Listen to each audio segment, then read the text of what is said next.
Chapter 950. The Demon Slayer spear had exploded. The explosion produced a huge positive energy wave that spread out from the valley like a supernova explosion. This positive energy wave was like a super large area of effect healing. Although it did not cause any damage, it shocked everyone on the scene.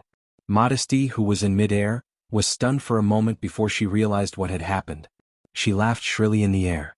"Haha, you damn idiots, what can you rely on now? Enjoy the taste of despair." With a high-pitched laugh, the dragon spread her wings and swooped down from the sky. Brando only heard a sonic boom coming from above his head. He could not help but feel his scalp tingle. He did not even have time to look up at Modesty's position because he only had a moment to react. He had to judge the direction of the dragon's dive through the sound. His past experience seemed to have sharpened his senses 1,000 times. It was not that he had not fought against a dragon before. It was just that it was not in this world. Brando carried the Roman on his shoulder and carried the elf and Chiara in his hands. He suddenly swooped forward. The sonic boom caused by the dive swept across the valley, like the sound of a bayonet splitting the air. The sharp blade brushed past Brando's body. Almost at the same time, Modesty's sharp claws swept across the place, leaving behind a dazzling golden flame mark in the air. Brando had already rolled on the ground and drilled into the nearby forest. The elf and Chiara were stunned. They opened their mouths wide, probably thinking that they were dead. When Brando got up from the ground and dragged them deeper into the forest, the two little Lolas screamed in fear. "Ah! You, how did you dodge it?" "Consciousness," Brando replied, gritting his teeth. In fact, it was not just the two Lolas. Even Modesty herself could not believe that her surefire dive had missed its target. She flew high into the sky with a series of wild laughter. When she looked back to see what she had done, she found that there was nothing in the valley. The black dragon's laughter came to an abrupt end. If one could see her face at this time, it would be terrible. The female black dragon roared, turned in the air again and swooped down between the hills. The pressure once again descended from above. Brando felt that Modesty behind him was much more cautious this time. She was tightly locking onto his escape route. It was impossible to take the initiative like before. "Brando, she's coming again." Roman, who was carried on his shoulder, shouted. There was not much fear in his voice. Even Brando felt that this guy was too heartless. The current situation was a little too exciting for him. He felt his heart pounding in his chest. If he made a wrong decision, everyone would die in the dragon's stomach. However, the merchant girl seemed to have a blind faith in him, as if she was not worried that he would fail. "She's coming." Accompanied by her scream, the black dragon once again approached her from behind. Because the speed was too fast, the sound even began to distort. For the first time, the speed of Modesty's dive exceeded the speed of sound waves in the air. The dragon's wings seemed to have cut through an invisible barrier, and the airflow in front of her compressed into a white cloud. In the blink of an eye, she was left behind by Modesty. Brando could almost feel the needle-like feeling on his back. He put his hand into his pocket. In just a moment, Modesty flew past, and the cloud of fire fell on the forest, burning it instantly. She thought she had caught Brando, but when she looked up again, her claws were still empty. "This is impossible." A roar spread far and wide to the hills and forests within a radius of dozens of miles. Almost everyone could clearly hear the angry roar of the giant dragon in the air. Maynard led the diplomatic party through the forest. When she heard the roar, she suddenly stopped and looked back at the silver dragon lady, Mithril, who was at the back of the party. Mithril, who was wearing a white robe, was also looking up in that direction. Her expression was very bad, but her silver eyes were filled with a playful look. Modesty was known for her bad temper in the dragon race, but that did not mean she was a fool. There were many people in the dragon race who could toy with her, but outside of the dragon race, this was the first person she had seen. "Is Brando doing well?" Maynard paused for a moment and suddenly asked. Mithril shook her head, then nodded and replied softly, "Maybe not too good, but maybe not too bad. Alas has a good eye." "You know the leader, Lady Mithril?" Enid asked in surprise. The silver dragon's transformation caused such a huge commotion that it was impossible to hide it from others. At this moment, almost everyone in the diplomatic party knew her true identity. That was why they were surprised. Although there was a rumor that Count Tonagel was related to the dragon race, it was rumored that it was only a young dragon. But the one in front of them was clearly a real adult dragon. Mithril smiled weakly at the curious humans. "I can only say that I have heard of him." "Is the Count very famous, big sister?" The young daughter of the Grand Duke of Grimoires asked in a childish voice. Almost everyone could not help but smile bitterly when they heard this innocent question. Brando was indeed famous. Even if it was not before but after this diplomatic mission, he was notorious, whether it was for the Cruz Empire or the Erewhon nobles. If it was not for this sudden war, he would have become the public enemy of all the nobles in the empire south of Anzaruta. And in the court, he had also offended a lot of powerful officials, led by Duke Palat. It was even said that Her Majesty the Queen had a lot of complaints about him. The empire's complaints were simply earth-shattering for the nobles of the Erewhon. Before this diplomatic mission, no one would have thought that there was someone in this world who could cause so much trouble. In fact, in the Erewhon Empire, according to Oberway, Makarov was very regretful. He felt that it was the stupidest decision he had ever made in his life to let Brando go to Cruz as the leader of the diplomatic mission. The answer to this question was obvious, but everyone, including the nobles of Cruz, still stared at Mithril. After all, no one would not be curious about a real dragon's opinion, especially their opinion of humans. The silver dragon smiled and touched Judy's hair. She coughed twice and said, "He is indeed very famous." Everyone was a little stunned. Fame in human society was not worth mentioning in the eyes of the golden race. It was an almost eternal gaze. Power and vanity were like rotten wood in front of such a gaze. But Mithril gave a definite answer. Everyone thought that the silver dragon lady was coaxing a child, although they did not know if dragons would coax human children. Then Mithril continued, "I have heard some rumors about him. He is indeed related to us. I know that is rare among you humans. But not only that, I know that he has met William. He has a very good reputation among those people. Tumen and William both have high hopes for him." Tumen and William. Eugenie almost jumped up. "You mean the Silver Storm, William of Buga?" "More or less that young man," Mithril replied. "Oh, he is not young anymore. Bugas are immortal, but they will eventually grow old." Everyone present could not help but clatter their teeth when they heard this. Although Tumen was Erewhon, his legend did not stop in Erewhon. People knew him better by another name, the master of the Mithril fortress. Not to mention William, that name had become a godlike existence for nearly 1,000 years. There were countless legends about him in Wonde. The Cruz people in the forest could not help but change their expressions. They only knew that their opponent was a country bumpkin from Erewhon, but they did not expect that the other party was related to the Bugas. And it was not just a normal connection. Although they knew that Brando had the support of the Bugas, everyone took it for granted that it was the support of the Bugas for Erewhon. The reason was simple, because of the Azure Lance. But no one would have thought that the truth of this support turned out to be a one-sided support for Brando. Of course, they could hear that Mithril's tone was full of admiration. The Silver Dragon lady was speaking up for the Count. What kind of concept was that? For a moment, the Cruz people present suddenly felt at ease. No wonder the Count was so powerful, no wonder he dared to challenge the Empire. It turned out that he was backed by the Bugas. Everything made sense now. Sir Cooper and Earl Alcorn, who was beside him, looked at each other, and the same thought could be read in both of their eyes. They seemed to have done something that could not have been more stupid. But the Silver Dragon lady did not finish her words. She smiled and said, "You probably think that the Count is backed by the Bugas?" She shook her head. "You're wrong. He treats the Bugas as friends and will never easily owe them a favor. His real ally is the Ring of the World. You may not know how high your Count's reputation is among the Druids. The great Druids of the Ring of the Sky may not be comparable to his current status." The forest was silent for a moment. Druids. If the Bugas still had the legends of Wonde, then the Druids would have long been a group of people who still existed in those illusory stories. Everyone knew that they really existed and existed at the border of the Black Forest. This group of wilderness people who guarded the border of the civilized world, no one knew exactly how powerful they were. The whole of Eloranta was just a part of the Ring of the World, the country that was still looked after by the Wise Ones, the home of the earth and mountains, nature and forests. Almost all humans knew that Eloranta rarely got involved in the affairs of the mortal world. Only the kingdom of the Wild Elves would participate in the Holy War, and those real high-end forces, together with the Druids, had not appeared in this world for nearly 1,000 years. And that was the Ring of the World. Some people even thought that they were already the Silver People. After the Bugas, after the Silver Elves, the last descendants of the Silver People born in the world of Wonde since the Age of Mortals. They turned out to be the Count's allies.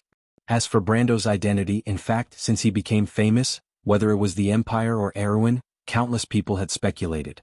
Some guessed that he was a Wind Elf because he had the Wind Archers and the White Lion Guards, but some guessed that he was a Templar because it was said that someone had seen this lord use the armor of heaven. Some guessed that he was a dragon, and the reason was self-evident. Even about the Bugis there were rumors, after all, that he had the azure lance and so many gargoyles in his hands. But no one would have thought that Brando's allies were the Druids. Mithril made it very clear that the relationship between the Druids and him was that of an ally, and between the two of them the status of the Count of Tonagel seemed to be higher.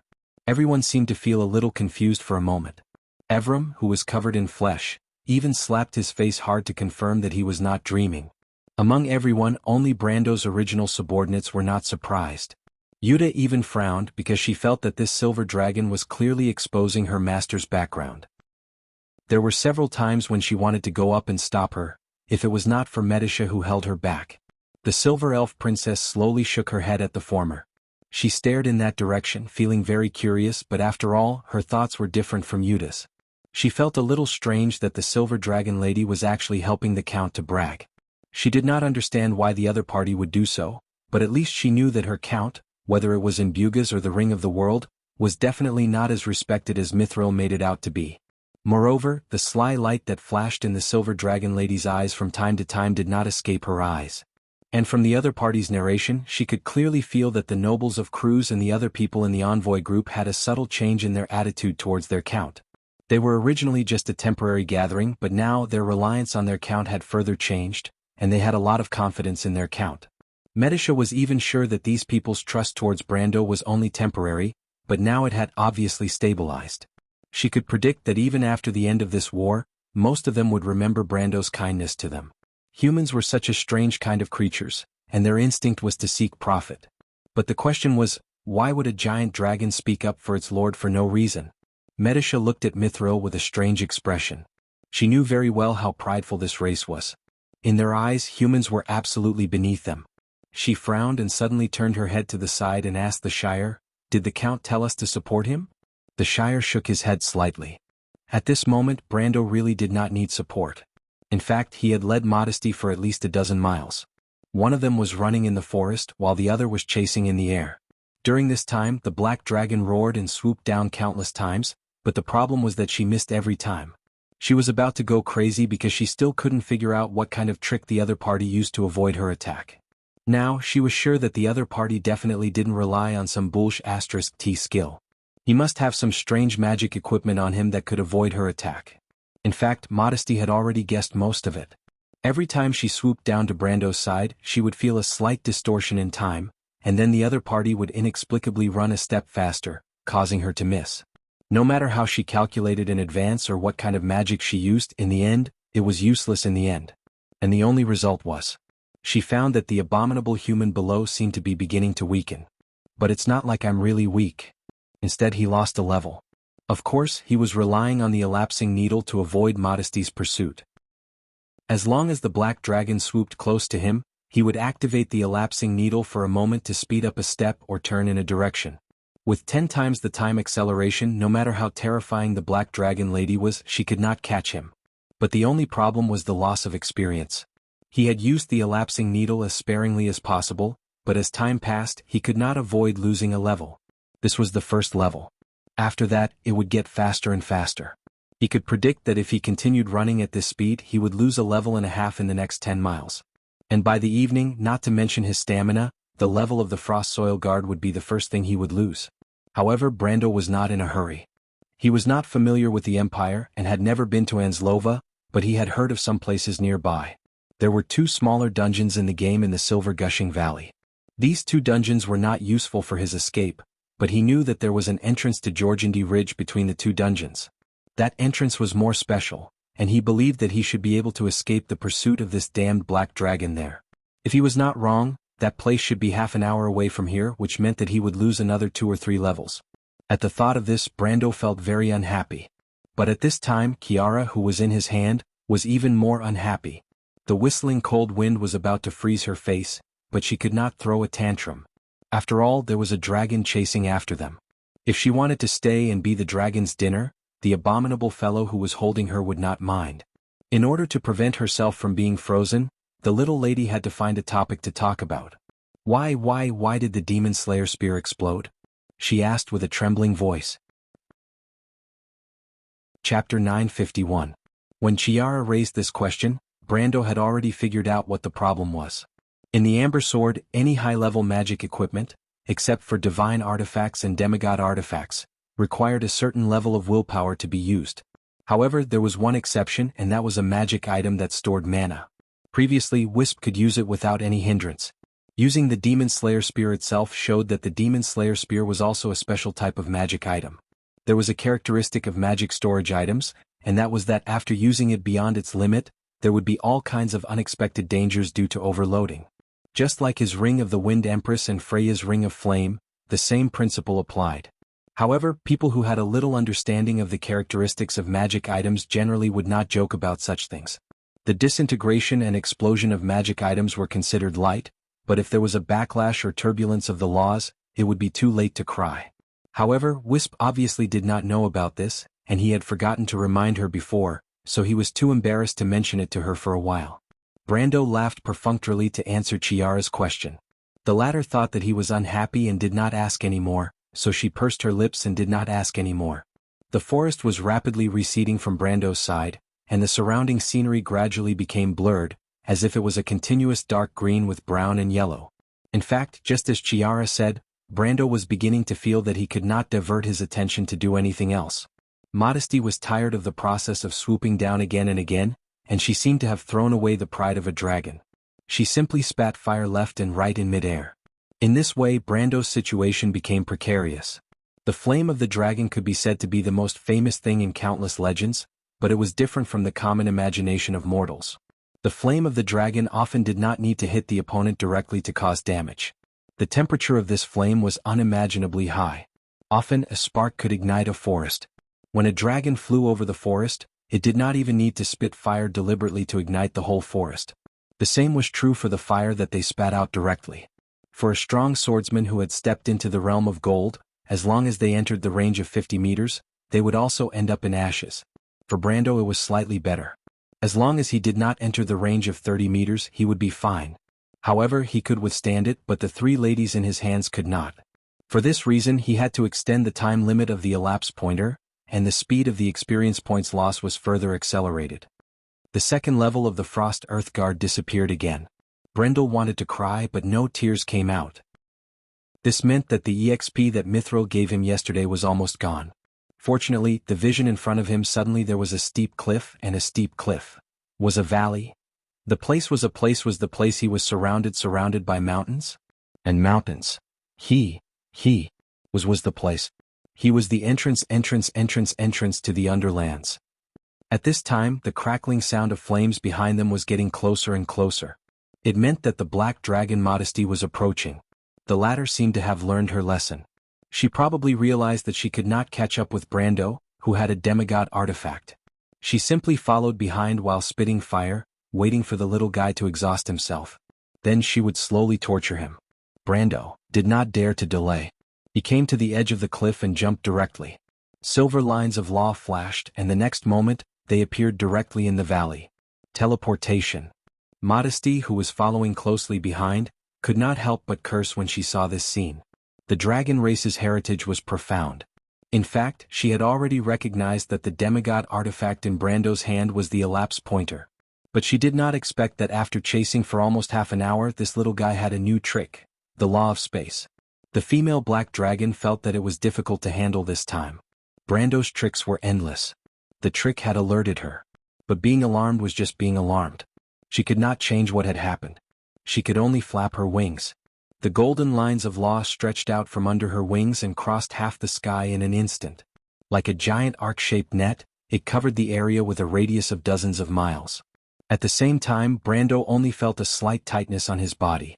The law of space that he had been able to feel clearly seemed to have disappeared. The connection was instantly cut off. He subconsciously looked up and saw the intertwined golden lines flashing continuously in midair.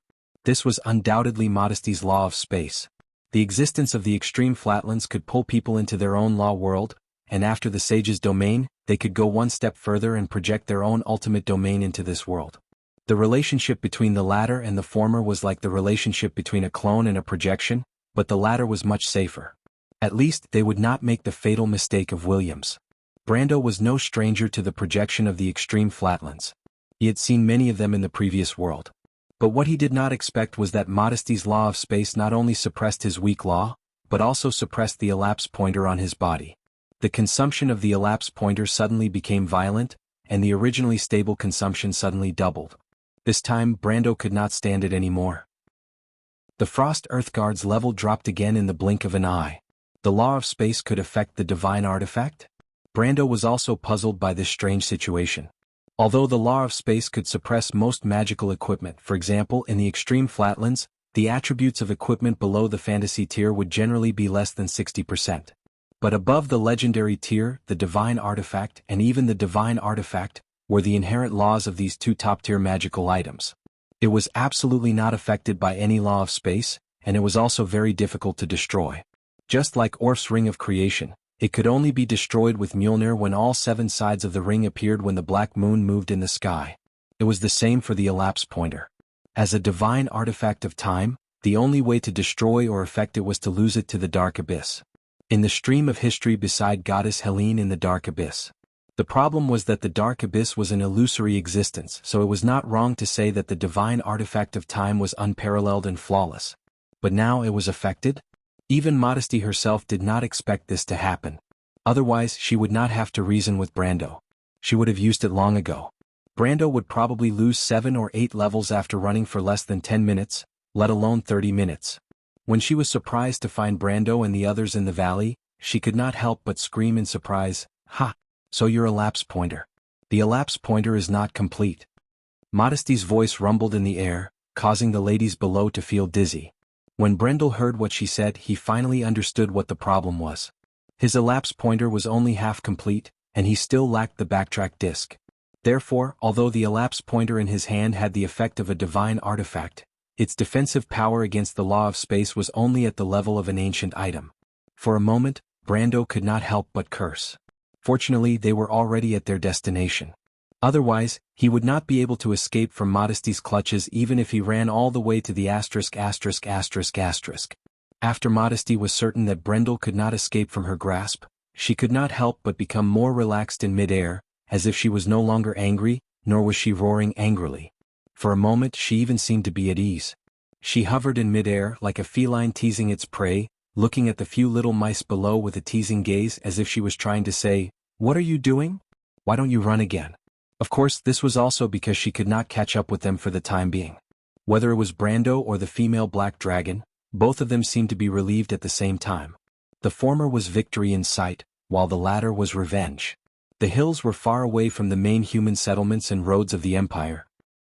Bushes grew between the hills, giving it the appearance of a primeval forest. Weeds and thorns filled the space between the trees.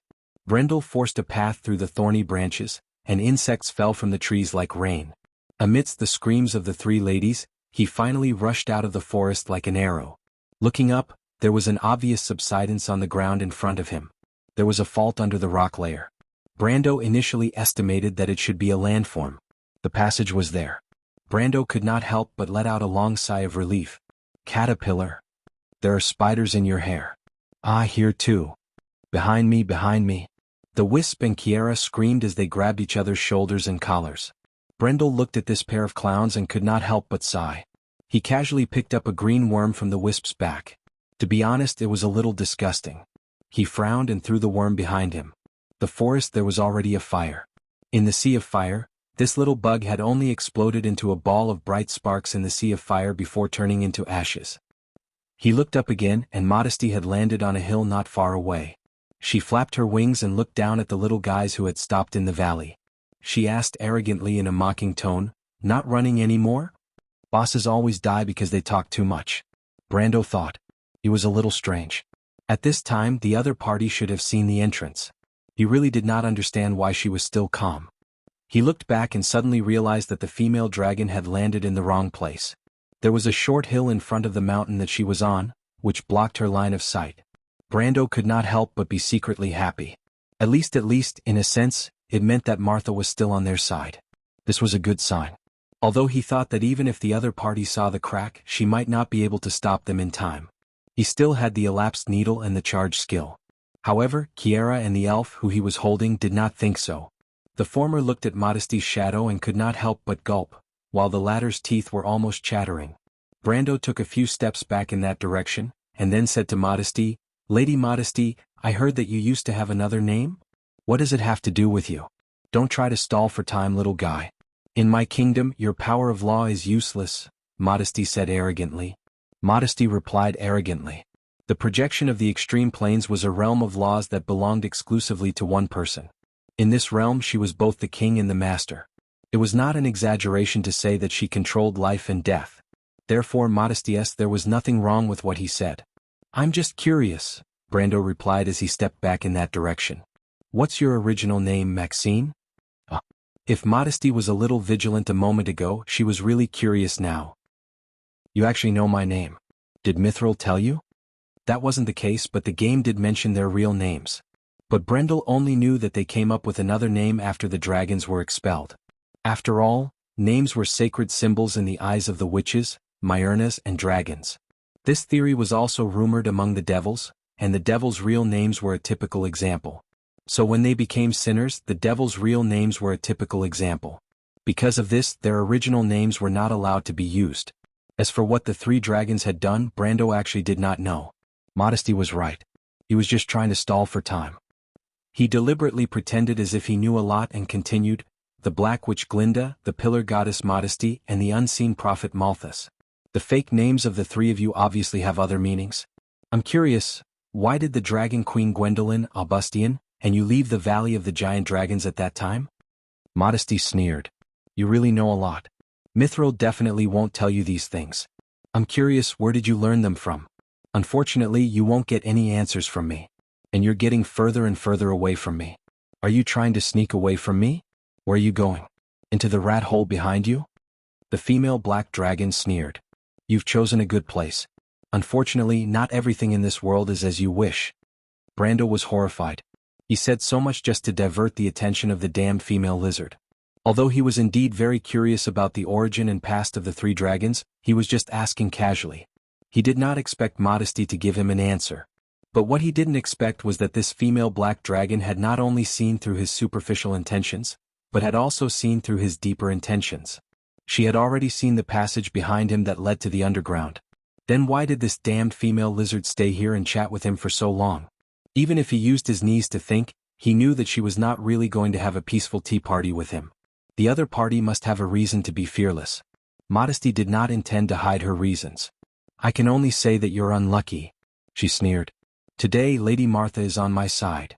At the same time, a terrifying aura suddenly rose from behind Brando. The coldness in the aura was very similar to Malthus, but more powerful and majestic. Brando subconsciously turned his head and found that another black dragon had appeared on a mountain behind him. No, he did not even know if he should call her a dragon because she was extremely large. It was huge, even bigger than Malthus and Modesty combined. She stood behind the hill, and the whole hill could only accommodate one of her claws. This was simply one of those terrifying behemoths in the legends. Even the oldest dragon Brando had seen in his previous life, the golden dragon King Abius, was far from the size of this black dragon. This was a female dragon. She had 3 pairs of horns and a single horn that looked like a unicorn's. When Brando saw the horn, his eyes narrowed slightly. He immediately recognized the other party's identity, Dragon Queen Gwendolen. However, he had never seen the Dragon Queen before, nor had he ever heard of her having 3 pairs of horns. In his memory, there was only one other dragon with such an eye-catching feature. The 7 Extremities Dragon King, the evil dragon Fuchsia. Dragon Queen Gwendolen was the evil dragon Fuchsia? That legendary mystic dragon from the end of the world? Brando immediately thought that his idea was crazy. Even in the game of his time, it was far from the time of the birth of this mystic dragon. Some people even thought that the evil dragon Fuchsia was the Twilight Dragon, the final boss of the Amber Sword. But from the looks of it, it was obviously not. Because this mountainous dragon exuded the purest, most dark, but also the power of order. This power was the same as that of the witches, the Myrnas and Madara. Brando felt like he had been petrified. Just now, he thought that bosses always died because they talked too much. He did not expect his prediction to come true. He guessed the beginning correctly but not the end. Because the boss in this sentence was actually him and not Modesty. He suddenly thought of something. Didn't he have the so-called elite template? That thing was barely in the game. Could be said that it was a mini-boss. Brendel wanted to slap himself in the face. At this moment, Romain, who was lying on his shoulder, seemed to have realized that things were getting out of hand. Even with her thick nerves, she could not help but look at the two dragons. She had to admit that one of them was so big. She asked cautiously, "Brando, are we going to be eaten by them?" "I'm afraid it's worse than that," Brando thought to himself. In front of Gwendolyn, even modesty did not dare to speak carelessly. Gwendolyn looked down at Brendel from above. Her eyes were very different from the average black dragon. If Malthus and Modesty's eyeballs were like two huge balls of graphite, then Gwendolyn's eyes were like lava balls, emitting traces of golden light in the darkness. From afar, one could feel that she was cold and full of the majesty of a king. Gwendolyn finally spoke, "Little one, where did you hide Haurangaya?" The first sentence was like a bolt of lightning that struck Brando. He opened his mouth wide but could not say a word. How did she see it? Haurangaya was hidden in the dimensional space. If she could see the things in the dimensional space, wouldn't that mean that she could see through space? What level of power was this? Brando was already a little confused. "You don't have to doubt it. I can feel its presence, but I can't guess where you hid it," Gwendolyn replied coldly. "If you don't answer me, I'll have to find out the answer myself." Accompanying this sentence was a cold killing intent. Chapter 952. The double pressure pressed down on Brando at the same time, almost immobilizing him. However, his mind did not stop as he racked his brains to find a way to escape. They were indeed looking for Haurangaya. However, it was only a damaged weapon after all. Although it was said to be the only important symbol of the Earth Holy Temple out of the 3 divine artifacts, that was something that happened nearly 1,000 years ago. In these 1,000 years, the Earth Holy Temple's decline was not because of the loss of the 3 divine artifacts, but because they had violated the sacred covenant back then. Since that was the case, even if it was the Earth Holy Temple, even if Haurangaya returned to the Temple of Earth, it would be useless. Moreover, the dragons did not believe in Gaia. They were the people of the sky. If the 3 dragons were banished to the ground and became believers of the Temple of Earth, Brando would never believe such a ridiculous thing. But if that was the case, why would they come here personally to look for Haurangaya, even going against the oath of the dragons to leave Jorgandi Ridge? Finally, was this sword the reason why the people of Jorgandi Ridge started the war? What Brando wanted to confirm now was how important Haurangaya was to these dragons, and whether he could use it to threaten them. After all, Haurangaya was still in his dimension hole. If he died, although the dimension hole would not be destroyed by the loss of mana, the things inside it might not be able to be kept. If 1 or 2 items were lost in the space vortex, it would be a good thing. If he happened to have Haurangaya, the dragons would not be able to accept it.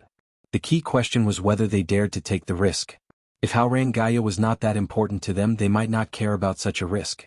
However, Brando felt that the possibility of this was very small. "Should I call you Gwendolyn or Fuchsia, the respected dragon lady?" These thoughts ran through his mind, but he didn't show them on his face. He didn't even frown as he asked calmly, "You do know a lot. I am related to Fuchsia, but it is not her." The Dragon Queen did not seem to care about this little secret. She narrowed her eyes and replied bluntly, "Is he Fuchsia's descendant?"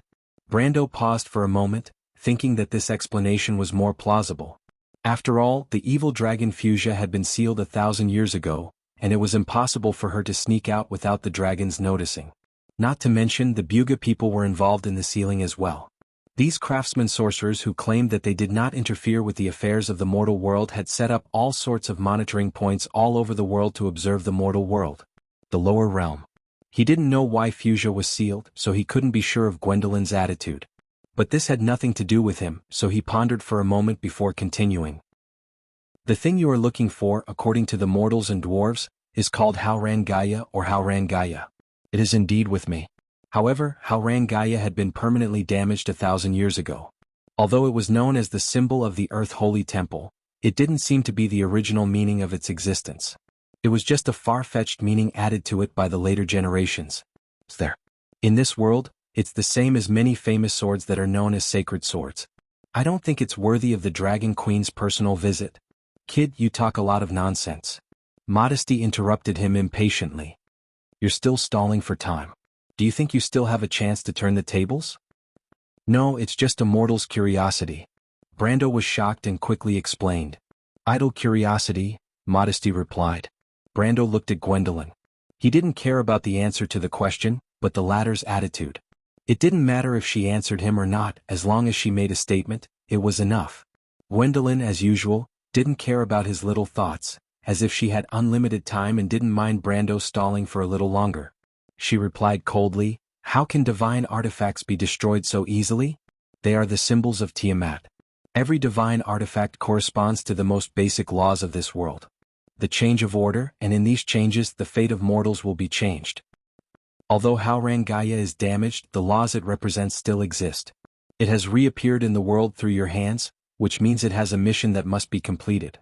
The corner of the Dragon Queen's mouth rose slightly, as if it was a silent mockery. Unless Tiamat wants to change the world, divine artifacts won't appear so easily.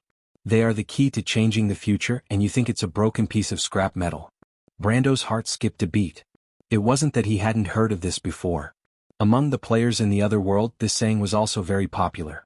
Because in the Amber Sword, divine artifacts were very difficult to destroy.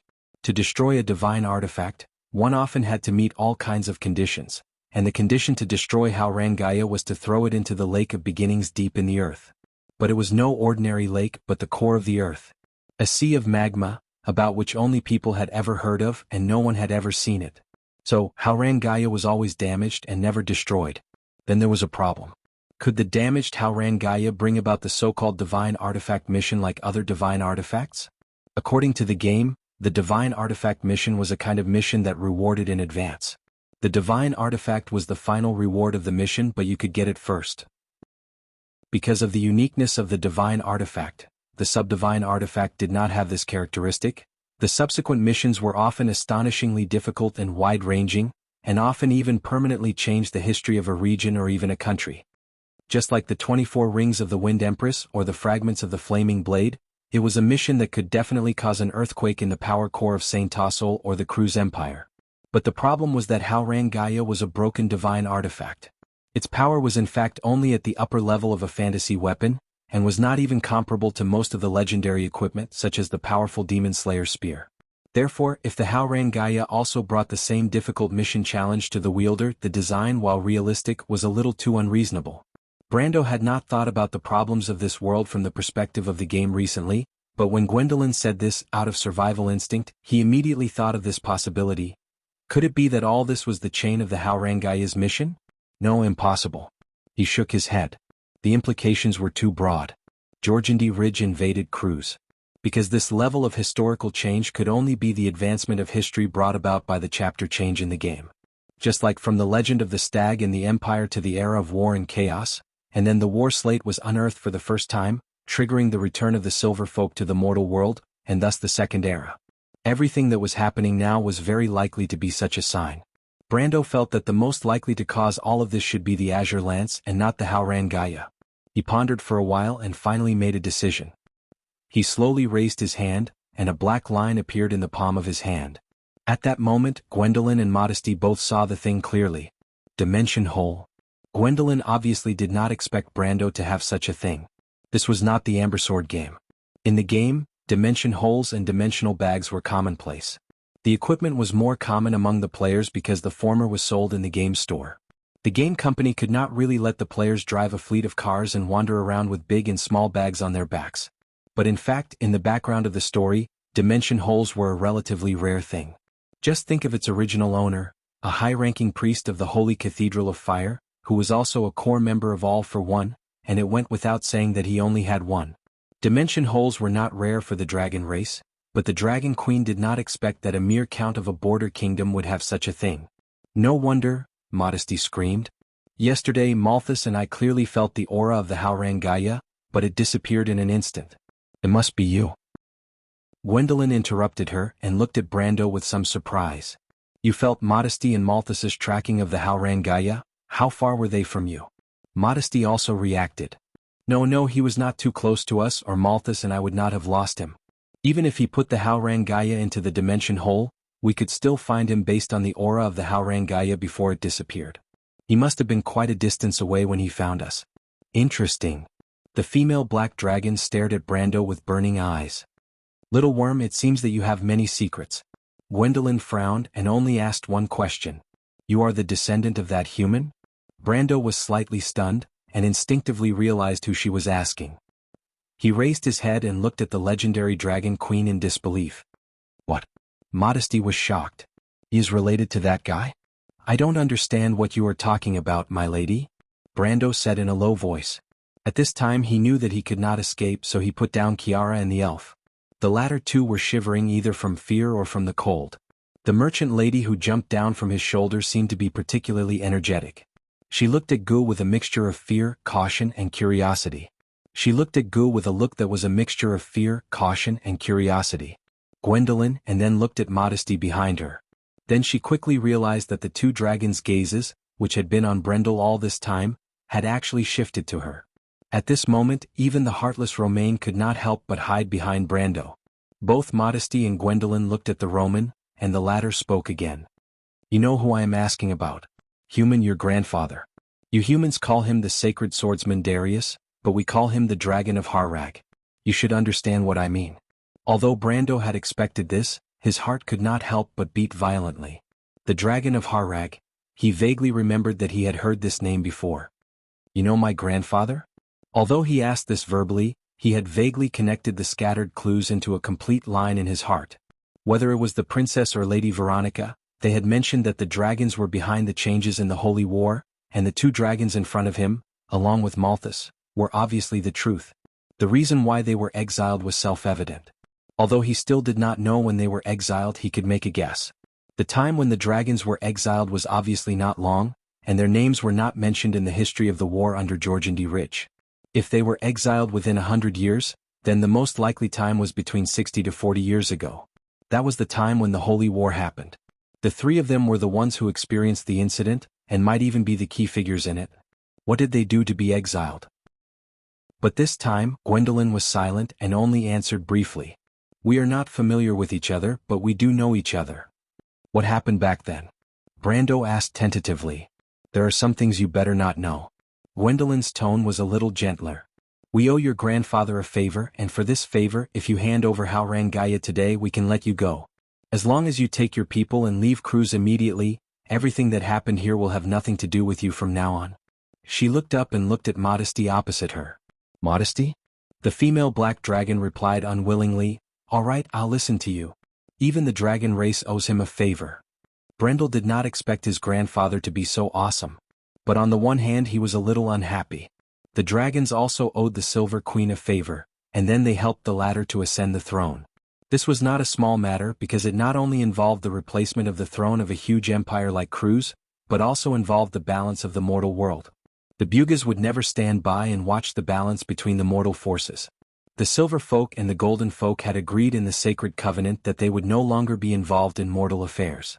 For the Dragon Clan to do so, they had to at least convince the Bugas and the Silver Elves. The dragons paid such a high price to return the favor to the Silver Queen, and his grandfather, not only was he blamed and wronged, he was an extreme swordsman, but he was actually a nameless miller for the rest of his life, and his grandfather's lifespan was almost the same as an ordinary person's.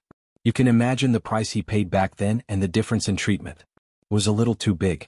The worst thing was that Brando, who was supposed to be of noble birth, the grandson of swordsman Darius, was reduced to being a militia in a barren place like Butchie.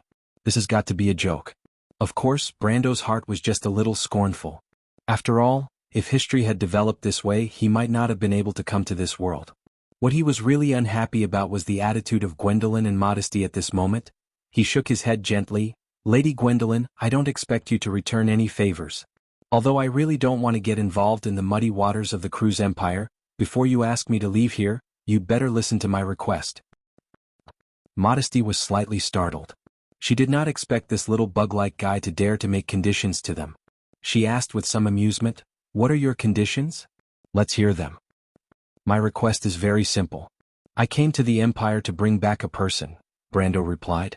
It was not that Brando could not turn around and leave. He and the princess both knew that the so-called envoy group was just a sham. As long as he could bring back Scarlet, he could not be bothered to go to Rushta to see Her Majesty the Queen. But as long as Scarlet was still in the Empire, he would never turn back. Whether there was a dragon in front of him or something else, it did not mean anything to Brando. It did not mean anything. Gwendolyn thought for a moment and understood what he was referring to. The Dragon Queen seemed to know everything that happened in the Empire during this period. She shook her head and said, I'm afraid not. She is not important, but the important thing is the Azure Lance. You should know her value to Cruz. The Silver Queen will not let her go. This woman is a danger to you. Trouble, I advise you to stay away from her. Brando could still maintain his calm, but when he heard this, he could not help but be angry. Mortals were afraid of dragons, but he was not. He coldly corrected Gwendolyn, "She is my friend, not trouble. This so-called trouble is forced on her by the bandits of Cruz." "So what?" Gwendolyn's face was cold. "The Empire is stronger than you. You can only accept this fact in front of them." Brando took a deep breath. "But the Empire is also your enemy, isn't it? The Azure Lance is not important to me. I only want the person. You are determined to get the staff of Haurangaya, so you will not let go of the Azure Lance." Gwendolyn shook her head without hesitation. "That's impossible." "Why?" Brando was a little confused. He wondered if these dragons were crazy. The way they did things was simply unbelievable. In his opinion, since they had the same enemy and shared the same interests, not to mention that they owed his grandfather a favor, it was reasonable for them to cooperate. But the other party not only refused but also refused. So resolutely. "Because it is too troublesome," Gwendolyn replied. "We are not short of help." "So this is your way of returning the favor? How unique." Brando replied coldly. "Think what you will." Gwendolyn remained cold. "As I said, because we are stronger than you, you must accept this fact." Brendel sneered, thinking that these two female lizards thought that he was begging them. "It seems that you two think you're going to get it? Is it not?" Modesty replied in a shrill voice. "I can't think of any other tricks you can play." "That is because your brain is too slow," Brando replied mercilessly. "The staff of Haurangaya is in the dimensional cave. If you think you have it, you can come kill me and take it away yourself. Ladies, you can try." Gwendolyn and Modesty were stunned. Chapter 953. The probability of Haurangaya collapsing due to the mana disintegration of the dimensional hole was very small, not much higher than a person being struck by lightning under a cloudless sky. Moreover, Haurangaya was a true divine artifact, and it would never be destroyed. At most, it would be lost in some unknown space, perhaps in an unknown corner of Wond or in an elemental plane. If it was unlucky, it could be in one of the countless broken half-planes or dimensional fragments outside the boundaries of the law of Tiamat. If Haurangaya was lost in one of those places, mortals would never be able to find it even if they spent their entire lives searching for it. But for dragons, they might be able to find it again one day. After all, time was not a threshold for dragons. They were immortal. Would Modesty and Gwendolyn dare to gamble? Brando stared at the two dragons and could tell from their expressions that they did not dare to gamble. Even if it was only 1 in 100,000 or 1 in a million, who could be sure that Lady Martha would not play a joke on you? Brando was keenly aware of this from their hesitation. Although he had already come to the same conclusion from their tough tone, it was now confirmed. Gwendolyn and Modesty only had one chance to use Haurangaya, and they could not afford to lose. Brando secretly breathed a sigh of relief. Although it did not mean that he was out of danger, at least it meant that he could buy more time. Now both sides were almost back to the same starting line. Although Modesty and Gwendolyn still held the initiative. "Mortal, this idea of yours is very dangerous," the Dragon Queen replied coldly. The chill in her voice seemed to cause the entire valley to howl with cold winds and a layer of frost to fall. "Are you saying that you want to use this to blackmail us?" "Lady Dragon, I don't have a choice," Brendel replied frankly, spreading out his hands with a helpless look. It was Kiara's first time seeing the ruffian side of the Count, but the former's fearless calmness made her eyes twinkle slightly. She thought to herself, this bad guy isn't as useless as the rumors say. Previously, Brendel was always in an advantageous position, giving out orders confidently. But now they were in a completely disadvantageous position. It could even be said that their lives were in the hands of others, but the other party was also neither servile nor overbearing, which made her look at him in a new light. The trait of a gambler who did not care about life or death and was staking everything on one throw surprised Chiara, who was used to seeing the cautious nobles of the kingdom. She had never seen such a noble before. However, Chiara was more annoyed than anything else. Since this guy dared to contradict the two dragons, he would most likely make things worse. In fact, it was not that there was no other way to solve the problem. She really did not know why he was so angry. Couldn't he satisfy the vanity of the dragons? What an idiot. What she did not understand the most was why this guy could not forget his subordinate. Wasn't she just a pawn? Since she was already in this position, she should have learned to abandon the pawn to save the king. Kindness and naivety were destined to have no fate with nobles. You have more than one subordinate, at least for now. There are all of us in this diplomatic group. Chiara could not help but clench her sharp little canine teeth, full of resentment. She did not know how this damn guy's brain worked. She secretly tugged at Brando's sleeve a few times, but the latter seemed to know what she was going to say and turned a deaf ear. Chiara was afraid and angry at the same time. If it were not for her small size that did not attract attention, and the two dragons did not notice her when she jumped up a few times, she was afraid that she would have taken the initiative to interrupt the two dragons and one man at this moment to state her conditions. The Roman was very obedient. She always believed in Brando unconditionally in situations where he was present. However, this did not mean that the merchant lady was obedient and sensible. It was probably because she had the mentality that if the sky fell, there would be someone taller to hold it up. Among the four of them, only the elf was so scared that she did not dare to move. Shinny was also hiding in her hood, mumbling something. After listening to Brando's answer, the two dragons' faces became very unfriendly, but they did not answer for a long time. Brando also waited quietly. He was actually very puzzled. He wondered if this matter was really so difficult for the two dragons. Their enemy was Cruz and it was almost the same for him. He did not even ask for help to take back Scarlet, he just wanted a promise that he could leave Enzlova safely, reach the capital of the empire and cause trouble for Cruz. Both sides clearly had the same interests, but the other side was not willing to do it. Was the dragon's face so valuable? The dragons he had encountered in the Amber Sword were not like this at all. Most of them were more like Alaz and Sheeta, haggling over every detail and being very pragmatic. Brendel instinctively felt that something was amiss. He repeatedly thought about his request, trying to figure out where it conflicted with the other party's interests, but he could not find a single clue even after racking his brains. These two dragons are really crazy. That was the only conclusion he came up with. Brando waited. He had already shown his last card, and now all he had to do was wait for the other party's answer. But to his disappointment, Gwendolyn shook her head in the end. "Mortal, your request will not change?" The Dragon Queen asked indifferently. Brando nodded. "Maybe you still want to get lucky." Gwendolyn seemed to be very reluctant to say such words, but she frowned and continued. "But I want you to understand one thing. The sword of Howran Gaia in your dimensional cave is indeed a very troublesome matter. But for the dragons it is not unsolvable. We just don't want to waste time. If you think that a dimensional cave alone can stop us, then you are very, very wrong." The Dragon Queen's voice rumbled above the valley. Brendel frowned slightly after hearing it. Of course he knew that the Dragon Queen was right. His trump card was not unsolvable for the Dragon Queen. First of all, as he had expected, even if Howran Gaia was lost, it was not impossible for them to find it. It was just that they would have to waste a lot of time and even invest a lot of manpower and material resources. There was also a second possibility, and that was to find a way to subdue him before they killed him. If he lost consciousness, then it would not be so difficult for the dragons to open the dimensional cave. It would be very easy for two adult dragons to subdue him, provided that he did not have the elapsing needle. And now if they were not careful it would backfire on them.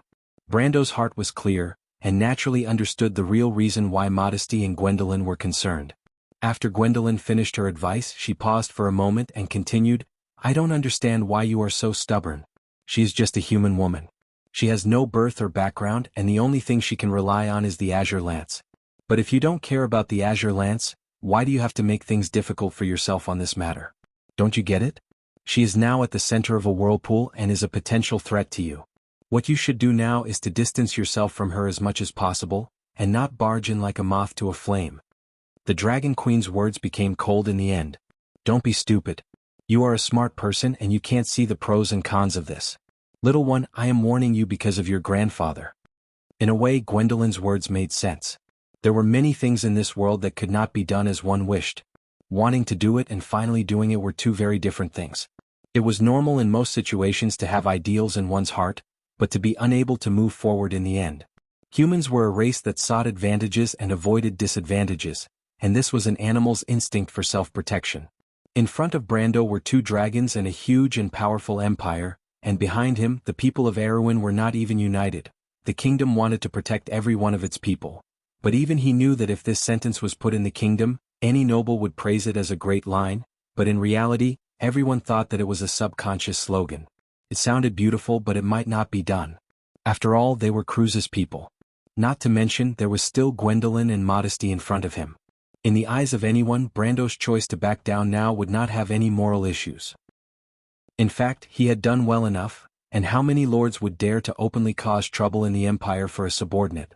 Based on this point alone, no one in Erewhon would dare to say that he was a greedy and vile person who used the name of righteousness as an excuse. The reason was simple: if you were not convinced, you could try challenging the Empire. But there was a limit to human strength. Gwendolyn's words were already making concessions as much as possible, and Chiara could not help but feel anxious. Even the dragons had given him a way out, and if he still insisted, it would be suicide.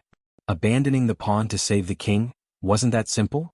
Chiara really did not understand why this guy with a wooden fish head did not say a word. Brando did not answer directly.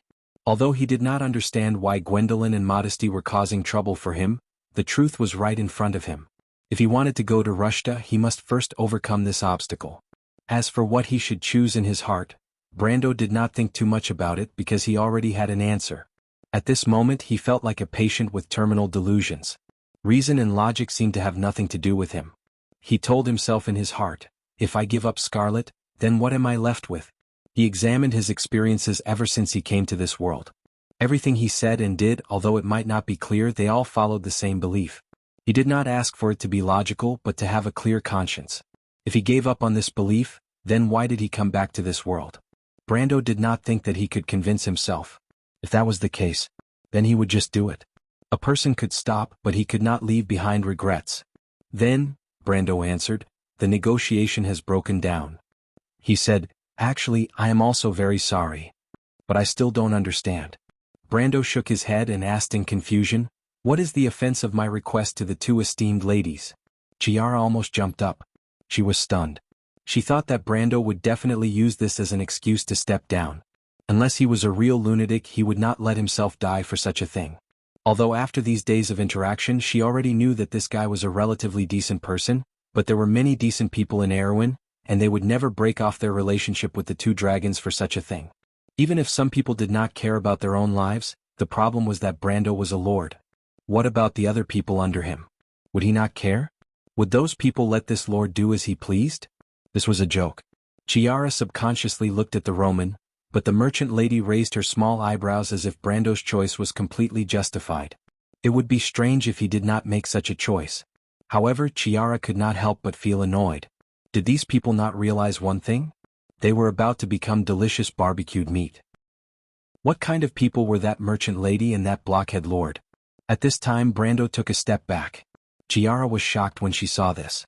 With her intelligence, of course, she could see that the Count was going all out.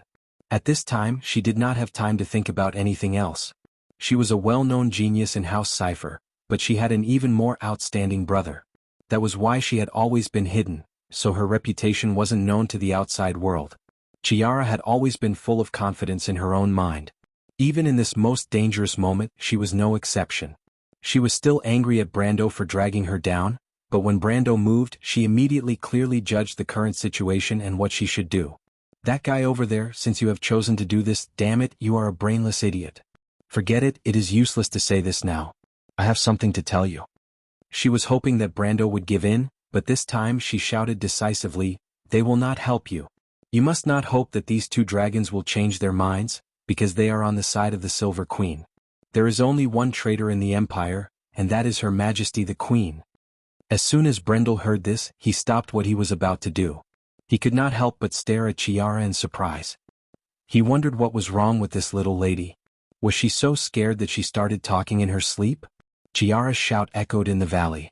Gwendolyn and Modesty, who were about to subdue Brando, also stopped and looked at the little girl beside Brando in surprise. They had never paid attention to each other, but when Chiara said this, their thoughts were pulled back to reality. The look on their faces clearly proved that Chiara was not lying. On the contrary, she had guessed correctly. I don't have time to explain it to you, Chiara replied impatiently. She grabbed Brando's arm, and then roughly told him the information she got from Boris Anvil and Shagos. After that she shouted loudly, quick, take us out of here. You may be a little stupid, but you are not a real lunatic. I know you must have a way. Of course, she knew that once she revealed these secrets, there would be no turning back for both sides. And this was her purpose. Since she could see that Brando was going to fight to the death, she could not let this blockhead be distracted and cause everyone to lose their lives. It was better to completely dispel the doubts between him and the two dragons. She did not want to be killed by an idiot for no reason. Of course, Brando did not know that in Chiara's heart, he was already a simple-minded idiot. But the little one's sudden change in attitude still startled him. He pulled Chiara to his side, picked up the little elf, and let Roman grab his arm at the same time. At least Chiara was right about one thing. Indeed, he was not completely powerless to fight back. Brando immediately activated the elapsed needle, but this time he did not activate it for a moment like before, and then immediately turn it off. For the first time he activated the subdivine artifact continuously. 10 times the elapsed time instantly, and the entire scenery in the surrounding forest slowed down. The falling leaves, the slowly dancing flames, and the dancing dust formed a very strange landscape. At this moment, it was a world that had slowed down 10 times for Brando and the others, or rather, for Gwendolyn and Modesty, it was a world that had sped up 10 times for Brando. Brando estimated the time he needed, and then bitterly realized that he needed to activate the elapsed needle for at least 10 minutes to escape safely into the underground tunnel without being chased by the 2 dragons. 10 minutes. This was like returning to the rhythm before liberation in a single day. At the same time there was another problem. And that was that Gwendolyn and Modesty had no way to break his elapsed needle. Both Gwendolyn and Modesty saw Brando's figure flash and disappear at the same time. They watched the scene happen from above but did not seem too surprised. After all, they already knew that he had the elapsed needle.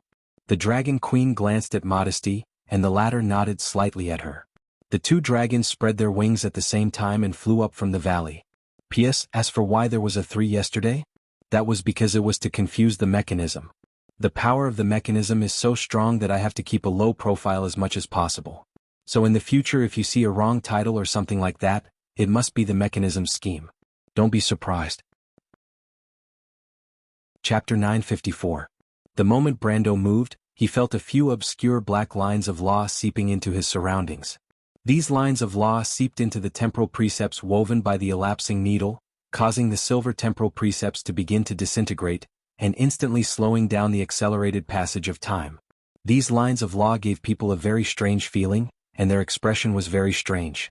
The precepts they spoke of were clearly not as violent and impulsive as Modesty and Maltha's superior fire elemental precepts, the golden flames, but with a chilling sharpness, like an assassin's dagger dipped in poison. Brando almost immediately determined that this was a precept related to death. This was the precept of the Dragon Queen Gwendolyn. Death and golden flames were the 2 most important elements of a black dragon. The latter was more common among dragons, while the former mainly came from the bloodline of the 7 Dragons King, which indirectly proved Gwendolyn's identity. But the key was that he did not expect Gwendolyn's elemental power to have grown to such a level. If Modesty was unconsciously affecting the elapsing needle's time domain, then the Dragon Queen was actively interfering. Under the interference of the few black lines of laws, the elapsing needle's effect was almost halved. Within this region, Gwendolyn's law in this area, Gwendolyn's elemental precepts clearly had the upper hand. Although she had not become the only ruler, she was suppressing the other elements and precepts, preventing them from fully functioning. That was terrifying enough. The elapsing needle was a genuine subdivine artifact. The so-called divine artifacts and subdivine artifacts were naturally sacred objects created by the hands of the gods. Even if incomplete, it was still a domain that ordinary people could not touch. Gwendolyn's power was close to the peak of the sage realm, and there were signs that she was about to step into the world with a complete body. This discovery made Brendel's heart skip a beat. This lady was definitely the most terrifying enemy he had ever met since he came to this world. Even the revived Milos did not possess such terrifying power. That was if his divine power was not included. Speaking of which, in the history of the Amber Sword, even if the timeline was pushed back half a century, the players might not have seen an existence of Gwendolyn's level. Damn it, this is a version change. Brando cursed in his heart. Fortunately, the elapsed needle still had half of its effect left. Brando could feel Modesty and Gwendolyn flying behind him. He did not need to think to know that they were flying towards him. He felt something tighten around his ankle. Black smoke suddenly rose from the humus of the forest. The black smoke formed into countless arms and grabbed at his ankle. It was dark binding. Black magic. Gwendolyn was indeed an expert in necromancy. Brando, it was known that dragons were highly skilled in magic and were not inferior to the Bugas. However, due to their proficiency in melee combat and spitting fire, few people realized that dragons were also excellent sorcerers. But the Dragon Queen did not expect that the pair of black arms formed by her spell to grab Brendel's ankles. But before they could even get close, they let out a scream and strangely disappeared on their own. Don't use magic on him. Magic is ineffective against him. Seeing this, Modesty hurriedly reminded. With Brando's current level of willpower, even the Dragon Queen's spell would not be able to do anything to him. In fact, what he was really afraid of, other than magic containing divine power, were the legendary Super 10 Circle spells that only appeared occasionally. However, the casting time of those 10 Circle spells was too long and tedious, and could not be used at such a juncture. And Modesty had obviously already experienced it before. Randolph was very powerful. When she was chasing Brendel away earlier, she had tried to cast a few spells, but none of them worked. That was why she had to remind Gwendolyn about it. Gwendolyn was slightly taken aback. The Dragon Queen obviously thought that she was going to win. Gwendolyn's slight delay allowed Brando to rush to the entrance to the underground world of Georgandy Ridge. As he expected, the entrance was a huge sinkhole.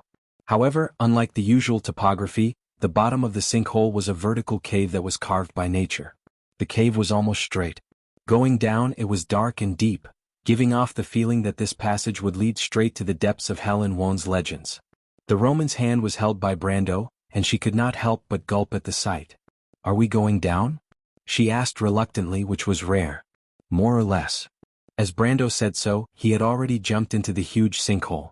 After all, Modesty and Gwendolyn did not give him much time, and more importantly, his EXP was still burning. As he jumped, the three ladies including the elf Chiara and Sunny screamed.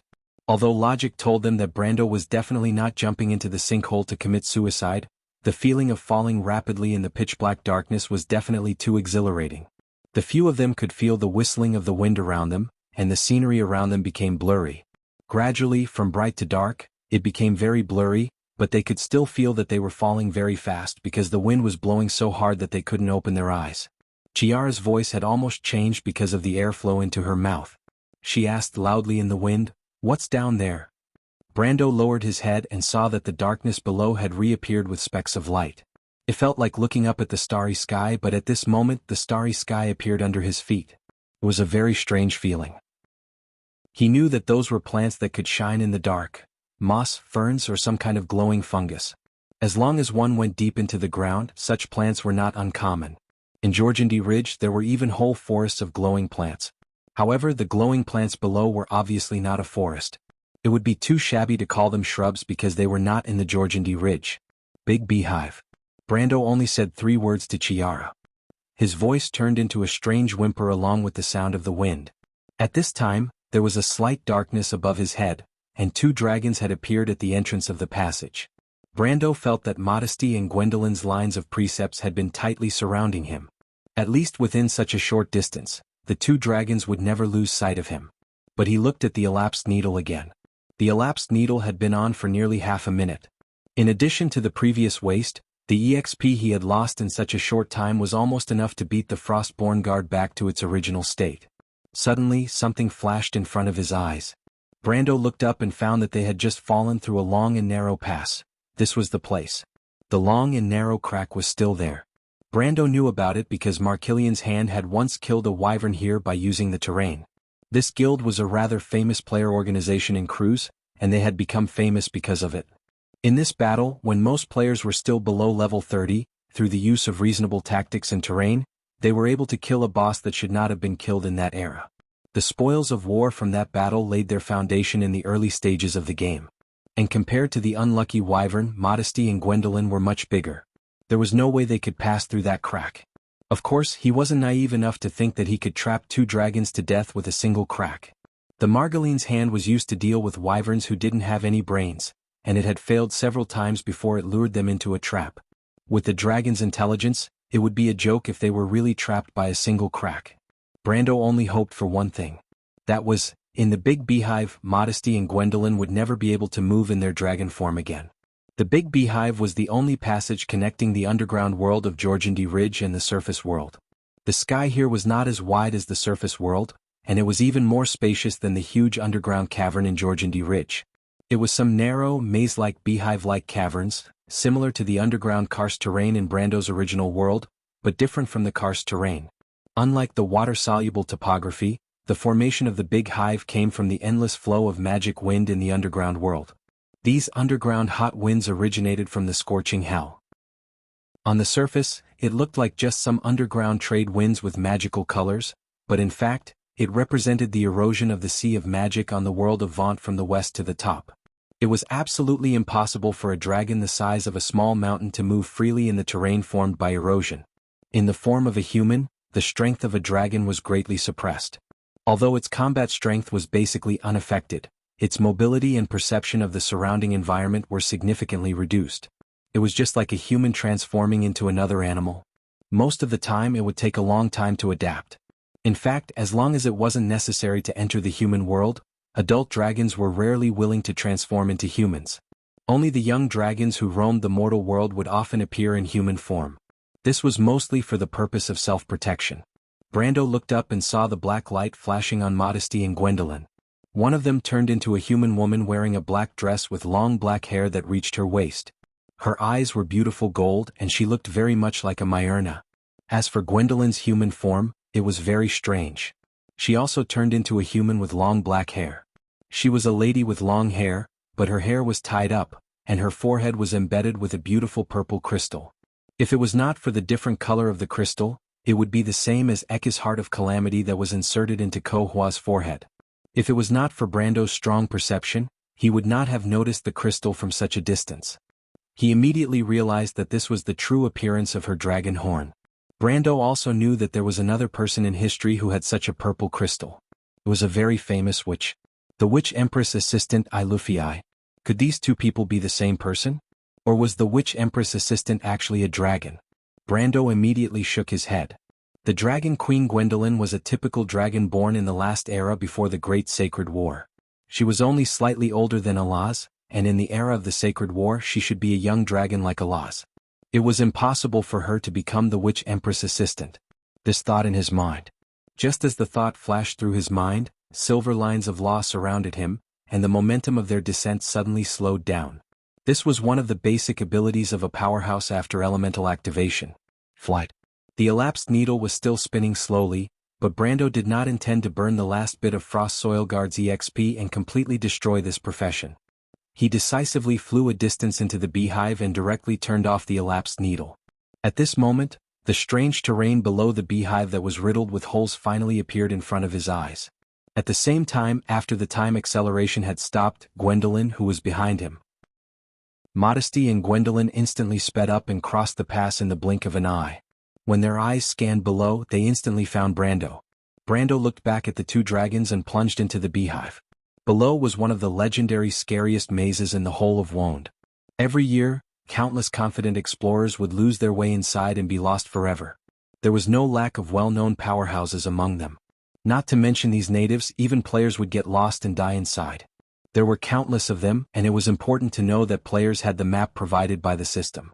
Of course, that completely three-dimensional map was just slightly dizzying. In general, once one entered the beehive, the probability of getting lost was relatively high, no matter if one was a dragon or a human. There were generally only a few fixed passageways from the underground of Georgindy Ridge to the surface world. This was a shortcut that countless people found in the beehive at the cost of their lives. Ordinary people would not dare to open up another passageway at will. But now what Brando had to do was to quickly get lost inside. Of course he had to get the two dragon ladies lost as well. If he got lost, he would just set the coordinates of the Buga people's teleportation gate on the spot, and then let the Shire summon him back, and let the druids open the teleportation gate to pull Chiara and the others back. And once the two dragon ladies got lost, it would be difficult for them to find their way out in a short time. That was his real purpose. Otherwise, even if he returned to the main group now, Modesty and Gwendolyn would be able to find him in the blink of an eye. Then wouldn't all his previous efforts be in vain? The only question now was whether Gwendolyn and Modesty would give him the opportunity to do so. As soon as Brando entered the beehive, he immediately felt that the range of his perception had become narrower. First of all, this was a psychological factor of people in a narrow space. Second, after losing the open field of vision, one's perception of one's surroundings would indeed be greatly reduced. But he did not panic, because he knew that this limitation was even more unbearable for Modesty and Gwendolyn. Dragons were known for their eyesight, which was also a common characteristic of most flying creatures.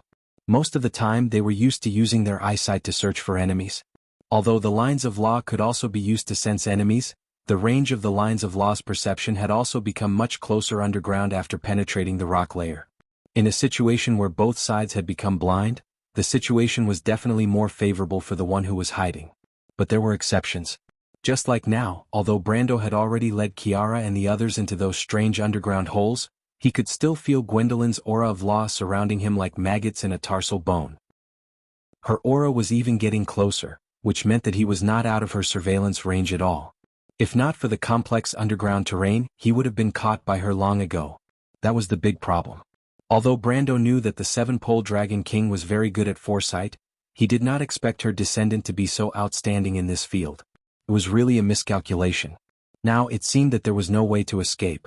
He could only think of another way to buy time. This was not a problem for Brando. Since he had chosen this escape route, he would definitely not only arrange for one escape route. As a veteran player, this was a basic quality. When Brando sensed that Gwendolyn's aura was almost within reach, he immediately reached out to greet Kiara and the others.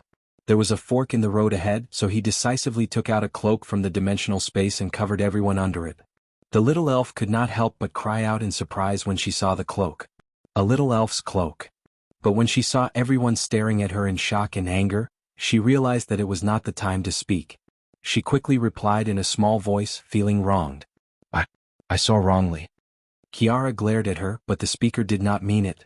Brando asked curiously in a low voice, "You have a cloak similar to this one?" The little elf nodded at once. Brando could not help but take a long look at the little lowly. His cloak was the cloak of the Giant King, and it was certainly not the only cloak in the world of Wone that could completely hide one's aura. In fact, there was another cloak. It was a gift from the Dragon King Bahamut to the mortals, the Dragon King's cloak. If Brando remembered correctly, that cloak was an Eltron. His gaze suddenly fell on a small brooch on the little elf's chest. "What are you looking at?" Kiara noticed Brando's expression and asked in a low voice, somewhat puzzled. Gwendolyn and Modesty were not close yet. Brando hesitated for a moment before answering, "Have you heard of the emblem of nature affinity? Of course, the seal of the earth, the token of the great sage Eltron. How could I not have heard of it?" Kiara suddenly closed her mouth and looked at the brooch on the little elf's chest in shock. "No way." Chapter 955. Before Kiara could finish her sentence, Brando had reached out and covered the mouths of the two little Lolas. Now was not the time to discuss this. The darkness seemed to have returned to silence, and the underground world was dead silent. Kiara and the little elf rolled their eyes in the dark, and a moment later, they heard a rustling sound from the other side of the deep shadows. Then, many squirming shadows appeared on the ground and walls. They were countless rats and insects, and as if they were fleeing for their lives, they scattered in all directions and ran past where Brando and the rest were. The two little Lolas almost screamed when they saw this, and if not for Brando covering their mouths tightly, they would have screamed. The two of them grabbed onto Brando's arm tightly and tried their best to close their eyes, not wanting to see this scene. A layer of goosebumps rose all over their bodies. These low-level creatures instinctively sensed the approaching danger and made such a choice. This meant that the two dragons were coming in their direction, and the dragon's aura they exuded was the most eye-catching light in the darkness. A moment later, everyone realized this. Brando had already pulled the three ladies back into one of the forked paths, and the few of them stayed quietly under the cover of their cloaks. After a moment, two figures appeared from the other side of the darkness. Brando immediately recognized that it was Modesty and Gwendolyn in their human forms, and the others' hearts were in their throats. However, the two dragons did not immediately lunge in their direction. On the contrary, Gwendolyn and Modesty were gradually slowing down. Both of them frowned.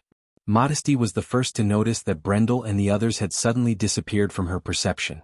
Her perception was far inferior to Gwendolyn's. Gwendolyn had the dragon's bloodline, and even among the entire dragon race, their ability to foresee things could be considered outstanding. But almost at the same time, Gwendolyn had also lost track of Brando and the rest. She frowned slightly and looked around strangely, and her footsteps slowed down unnaturally. Modesty of course noticed this subtle change. She looked at Gwendolyn in disbelief, unable to believe that Brando could escape from under her nose. "He ran away," Gwendolyn said flatly, noticing Modesty's gaze. "But not far away. I can feel that he should still be nearby. He must have used some kind of power to suddenly disappear from my sight." "Is it a teleportation spell?" Modesty asked, a little surprised. "No, it's not." Gwendolyn shook her head. "Teleportation spells will cause the laws of space to vibrate," but she did not feel any magical ripples. It was as if Brando had suddenly disappeared into thin air in front of her. The Dragon Queen frowned slightly and said, "I can feel that they haven't left here yet. They must have used something to block my perception." "The elapsing needle can't do that," Modesty replied indignantly. "That little guy sure has a lot of gadgets." "I can't believe he's just a human nobleman," Gwendolyn did not comment. At that moment she had already seen the fork in the road ahead. When the Dragon Queen's cold, knife-like gaze swept over them, except for Brando, the other three ladies and the pseudo-dragon lady froze as if they had been petrified. Although they knew that there was a layer of cloak between them, they still had the illusion that they had been discovered. In fact, even Brando took a light breath. He certainly knew the effect of the Giant King's cloak, but he was afraid that Gwendolyn would suddenly become suspicious and stay here. That would be troublesome. After all, Bunny's cloak had a duration. Fortunately, after Gwendolyn's gaze swept across the entire long underground cave, she did not stop at any place. She only gave Modesty a look, and then the two entered the fork in the cave, one on the left and one on the right. 1 second. 2 seconds. 3 seconds. Everyone under the cloak seemed to have understood what it meant to pass a day like a year. The Roman was the first to let out a sigh of relief. As if the long sigh was contagious, the other ladies also let out a sigh of relief one by one. As the only man among them, Brando naturally had to show enough courage and grace. Although he was also very nervous, he only let out a sigh of relief. He gestured to the others, indicating that they should not move first. Giant dragons could sense enemies around them through the aura of the laws they emitted. This perception range was extremely wide. He was estimating the speed of Gwendolyn and Modesty, estimating how long it would take for them to go deep into the beehive. It was not the first time he faced a giant dragon, nor was it the first time he played a game of hide-and-seek with such a boss-level creature. However, this time he did not dare to time it too tightly. After all, this was not a game and he only had one chance to fail. The key was that he was worried about Gwendolyn's perception that surpassed that of a normal dragon. She had obviously expected that they were still hiding nearby, so how deep into the beehive was still a problem. Because of these reasons, he had to be extra careful and did not immediately take off Bunny's cloak. Of course, he did not plan to use up all of the cloak's duration in one go. After all, in his plan he would need to use this cloak at least 2 or 3 more times. After he gestured to Kiara and the elf, he quietly began to count the time. He did not expect that his caution would help him a lot. Just as he counted to 10, a black shadow suddenly flashed in the cave, and Gwendolyn walked out again. At that moment, Brando and the others were scared out of their wits, especially Brando. After a moment of relief, he could not help but feel a little anxious. Bunny's cloak still had half of its duration left, but no one knew what Gwendolyn had come back for. Gwendolyn walked around the cave from one end to the other, as if thinking about something. Then she walked back to the front of the forked cave and frowned slightly. When Brando saw this, his frown deepened. There was less than a minute left, and this girl still had the leisure to think about life here. Was she trying to kill him? What should he do now? Seeing that the Dragon Queen did not seem to intend to leave, Brando also subconsciously put his hand on the elapsing needle. If the Dragon Queen did not leave, he would have to start the elapsing needle again. However, if he appeared under the Dragon Queen's nose now, it would not be so easy to use the same trick to deceive her next time. He could only hope that the elapsing needle's multiple times acceleration would give the Dragon Queen a gap in her reaction time, so that she would not realize that he had actually appeared from behind her. He held the elapsing needle, hesitating for a moment. To go for it or not, that was the question. If he was alone, with his usual gambler's temper in this environment, he would definitely go for it, but now he had the Roman beside him. 30 seconds left. Brando licked his lips. It was at this time that he saw Gwendolyn suddenly start to walk again. She slowly approached the fork, but this time she chose the side that Modesty had entered. She wants to find Modesty? Brando thought to himself. This could not be better. He could not help but pray. Go, my dear Dragon Queen. There is nothing here for you to miss. The Dragon Queen seemed to have heard his prayer. She glanced at the cave one last time, and finally walked lightly in the direction where Modesty had disappeared. Brando looked at the Dragon Queen's slow pace, and his heart was a little anxious. There were only 20 seconds left and there was not enough time. Gwendolyn finally walked into the cave, but as soon as she entered she immediately stopped, turned around and looked in Brando's direction. At that moment, Brando was so scared that his heart almost stopped beating. He could clearly feel the Dragon Queen's cold gaze landing on him. She had discovered them? That was impossible. King Bunny's cloak's ability to hide breath was comparable to the will of the mountains and rivers, and the Azure Lance, a level 1 divine artifact. This was its only use. Even William had admitted that he could not see through Bunny's cloak, let alone a dragon. It was just a boss. What was there to worry about? He had seen it many times. She definitely had not discovered them. Most likely, she had suspicions in her heart and wanted to trick them into showing themselves. As if to confirm Brando's guess, the Dragon Queen opened her mouth and said, "How long are you going to hide there?" Brando instinctively covered the little elf's mouth, lest this somewhat dull little fellow sold them all out. Kiara also kept her mouth shut tight. She was the smartest of all of them, at least that was what she thought. Naturally, it was impossible for her not to see through the other party's little trick. A trace of anger flashed in Gwendolyn's eyes. She stared at these people and said, "Do you think I'm blind? King Bunny's cloak, that little fellow William has invested a lot in you. It seems that you really are here for the Azure Lance. You said it so righteously before, but your excuse is a little too clumsy. You human nobles have done a lot of bad deeds. How can such an excuse be trusted?" Brando was finally stunned this time. How did she find out? The cloak's duration was still 20 seconds. He could not have miscalculated. Could it be that the Seven Dragons King's ability was so abnormal that it could even ignore a gift from the gods? However, Gwendolyn seemed to have seen through his surprise. She sneered and said, "William was smart all his life, but he was stupid this time. He actually gave Bunny's cloak to you idiots. This cloak was originally an item of the dragons. It was weaved by the breath of the Shadow Dragon. The shadow of the Shadow Dragon only flashes at a certain time every day. This cloak has also perfectly inherited this attribute. You keep holding it up, do you think it can cover your breath forever?" "What do you mean?"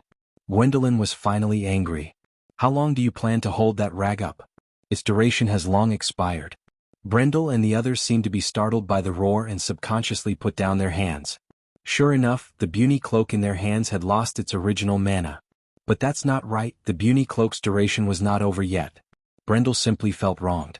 He calculated very clearly that even now, the Bunny cloak should still have 5 seconds left. He suddenly paused as he sensed a faint presence floating in the air. He suddenly realized that it was Gwendolyn's line of law, the law of death. So, Gwendolyn had been projecting her own ultimate flatlands. Bunny's cloak was also disturbed by this powerful law, causing its duration to be greatly reduced. Damn. Brando finally realized that he had realized it too late. Of course, it was also because Gwendolyn's law power was simply too obscure. If it was a projection of Modesty's level, he would have immediately noticed the anomaly. However, such silent erosion often caused people to neglect the danger, falling into a trap without even knowing it. He could vaguely sense that Gwendolyn's line of law was denser than ever. She must have discovered them early on, and had pretended to walk towards the fork in the road to buy time and seal off the area with her law domain. Brando put his hand down from the elapsing needle in distress. He knew that it was useless now. This place was now within Gwendolyn's law domain, and could be considered her ultimate flatlands. If she did not open up this area, no one would be able to rush out. Back in the valley, she did not have the ability to seal off such a large area in the prime material plane. But here it was effortless. Brando did not expect that he would shoot himself in the foot. "You and I have nothing to talk about now," Gwendolyn replied coldly. "If you still want to die in one piece, hand over Halrangaya yourself. Since I'm going to die anyway, why should I make it easier for you?" Brando replied irritably. "That's not the same. Don't forget that you still have your territory. I can kill you, but I might not have the time to go to your little kingdom to vent my anger. You don't want me to waste time going there either, do you?"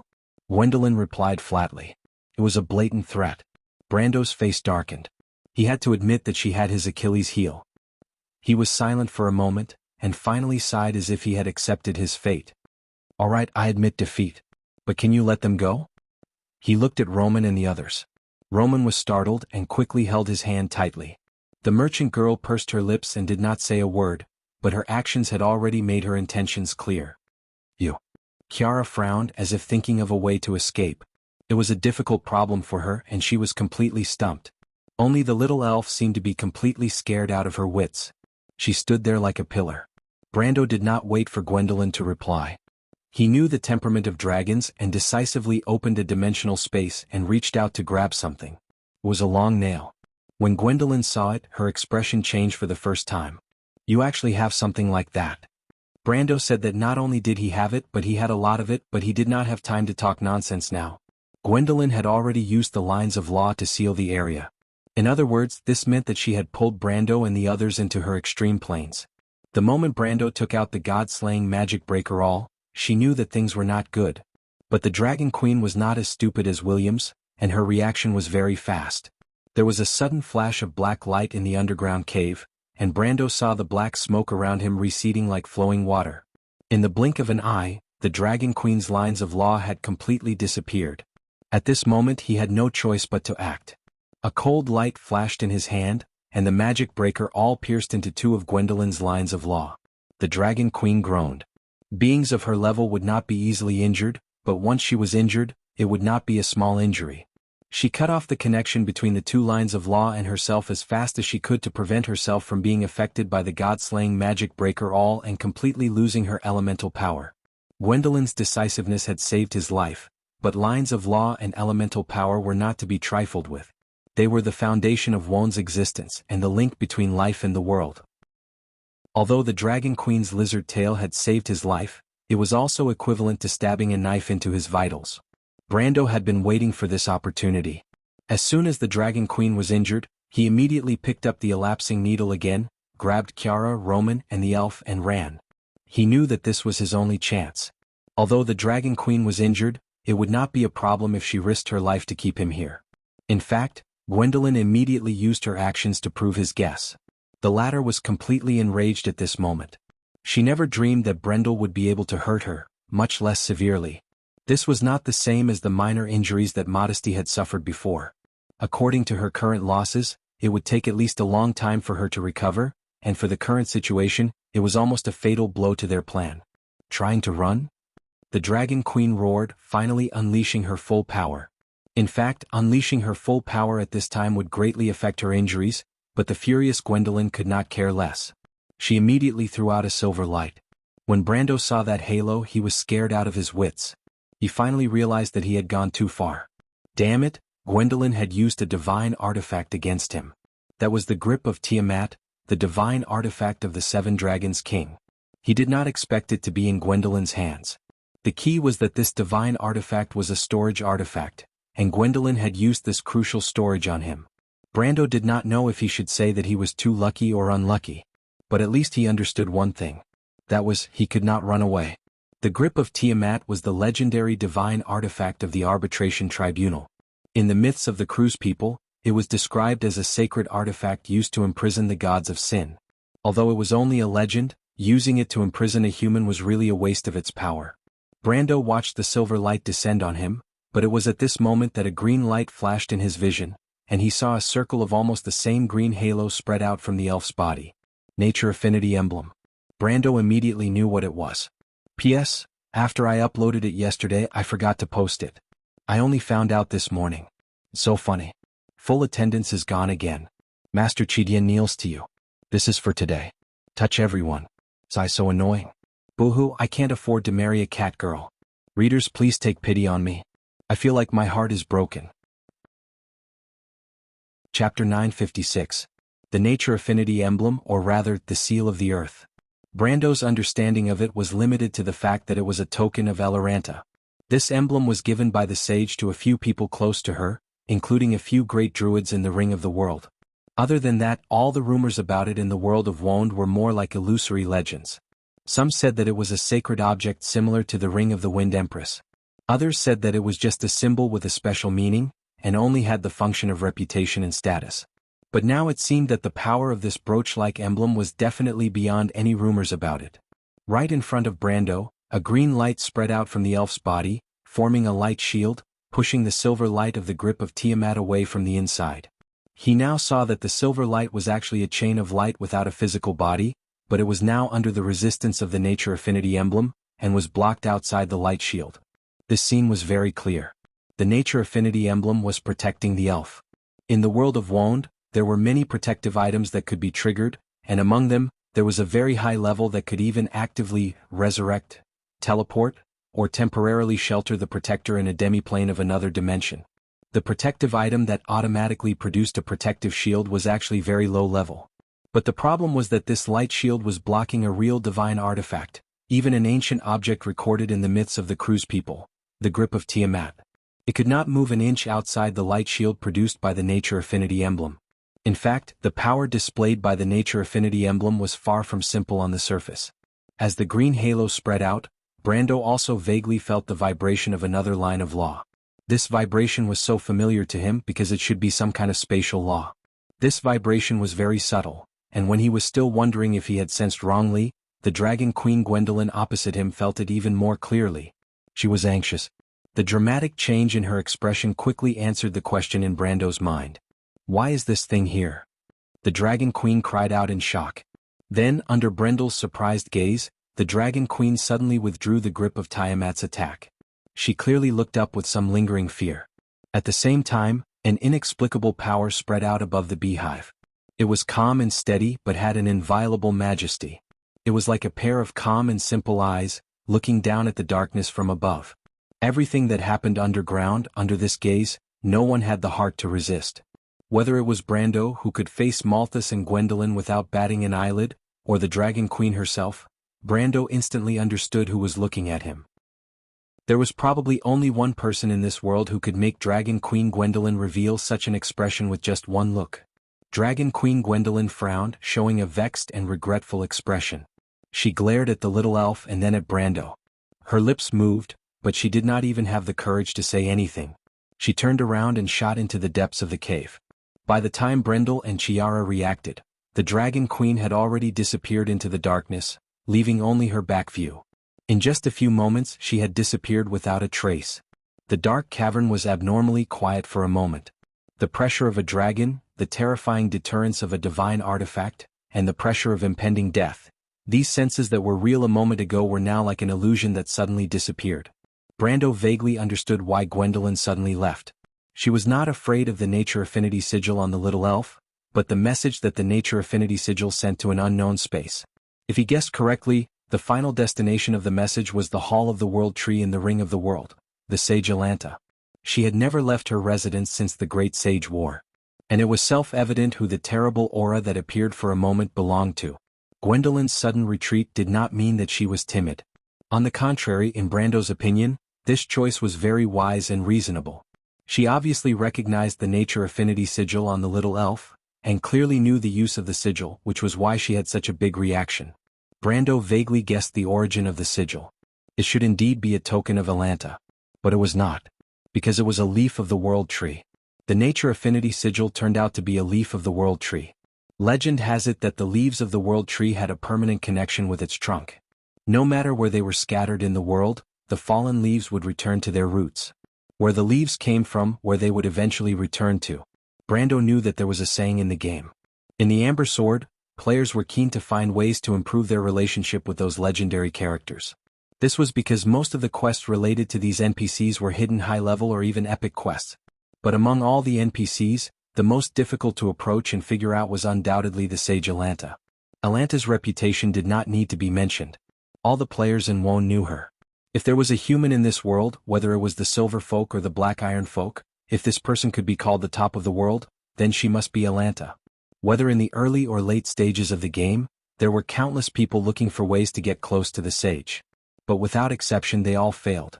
In fact, ever since the Great Holy War, Sage Eloranta had lived in the center of the Ring of the World, the courtyard of the World Tree. She had never stepped out of there. Except for the sage's star that shone in the night sky as proof that she was still alive, no one had seen the sage for 1,000 years. But the wild elves could not and would not put the sage under house arrest, so the only credible reason was that the sage had sealed herself away. But did she really not care about the outside world? The players guessed that this might not be the case. Otherwise, the druids of the Ring of the World would not have made their move at the right time in the battle against Hattie the Head Wolf in Chapter 4. Although the Great Sage still did not show up in the end, everyone was guessing whether the Great Sage had secretly participated in that tragic war. Now it seemed. The answer was yes. The reason was actually the leaves of the World Tree. These leaves of the World Tree were the eyes of the Sage Alanta.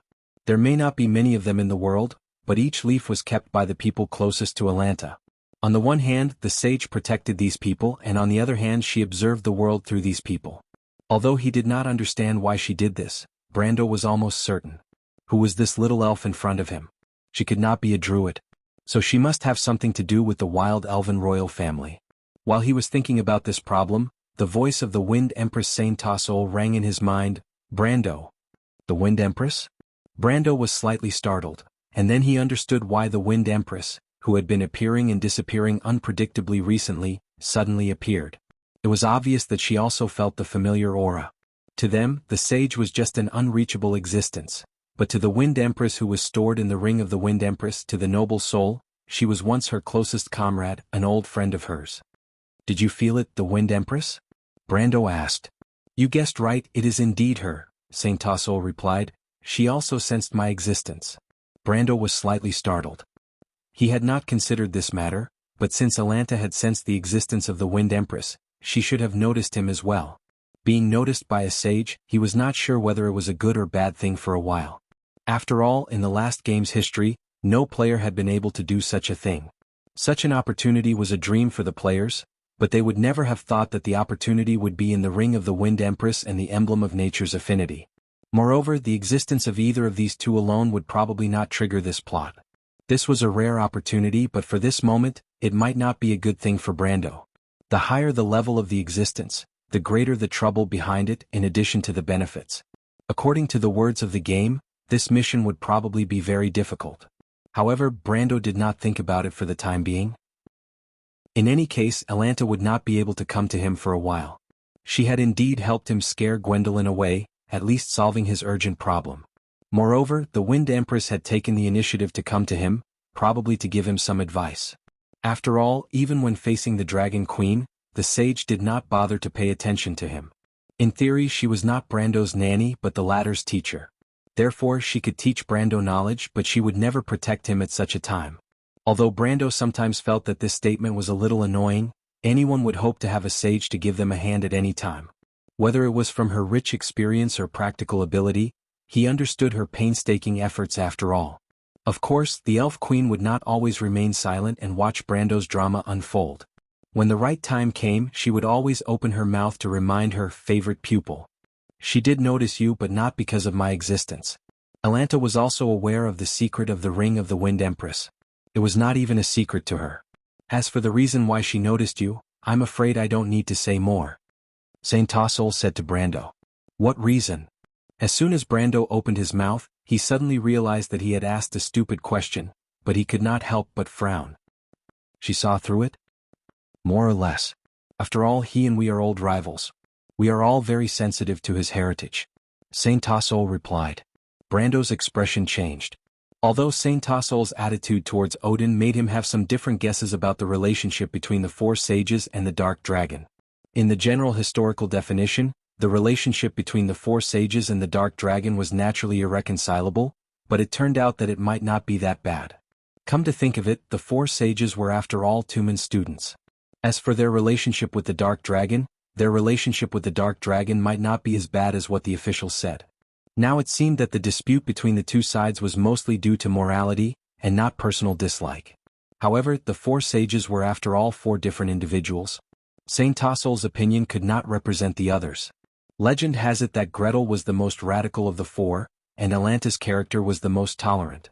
The problem was that 1,000 years later, who could say for sure? If anyone could say for sure, it was estimated. Only this old comrade of the great sage could do it. Therefore, Brando humbly asked the Elf Queen, his teacher, for advice. What does Lady Alanta think? She wouldn't come and kill your only student, right? Saint Tassel smiled slightly, thinking that Brando's statement was somewhat interesting. Not to that extent, but if it was a while ago, I'm afraid it would be hard to say. Our deaths were a great blow to Sister Alanta, and I'm afraid she wouldn't let you go at that time. But now, after 1,000 years, our views are already different from when we were young. She didn't say anything to me just now. For you and me, her only student, she naturally wouldn't go too far. Brando breathed a sigh of relief, then replied, but there must be something else, right? Of course, he knew that even if the Wind Empress was in a particularly good mood today, she wouldn't come to him for so much nonsense for no reason. Saint Tassel nodded. She saw Gwendolyn. That dragon? Brando was slightly stunned. Didn't you see it too? I'm different from her, Saint Tassel replied snappily. Sister Alanta was able to live until now because of the agreement between the four of us. I'm afraid I don't need to say more about her mission. You should be able to guess it. She has monitored this world for 1,000 years, and she knows better than me what has happened in this world in the past 1,000 years. Gwendolyn and the appearance of Georgindy Ridge, in my opinion, are at most a little strange, but in her opinion it's different. What's different about it? Brando was a little curious. This was something he had always wanted to know, but he didn't expect to get an answer from this sage. The elf queen shook her head. I can't say for sure. After all, we didn't communicate directly, but I can feel some of her thoughts. I'm afraid this matter has something to do with you, Brando. It has something to do with me.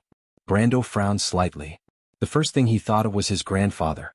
At present, it seemed that the only connection between Gwendolyn and himself was this mysterious grandfather. In addition, there was the Holy War.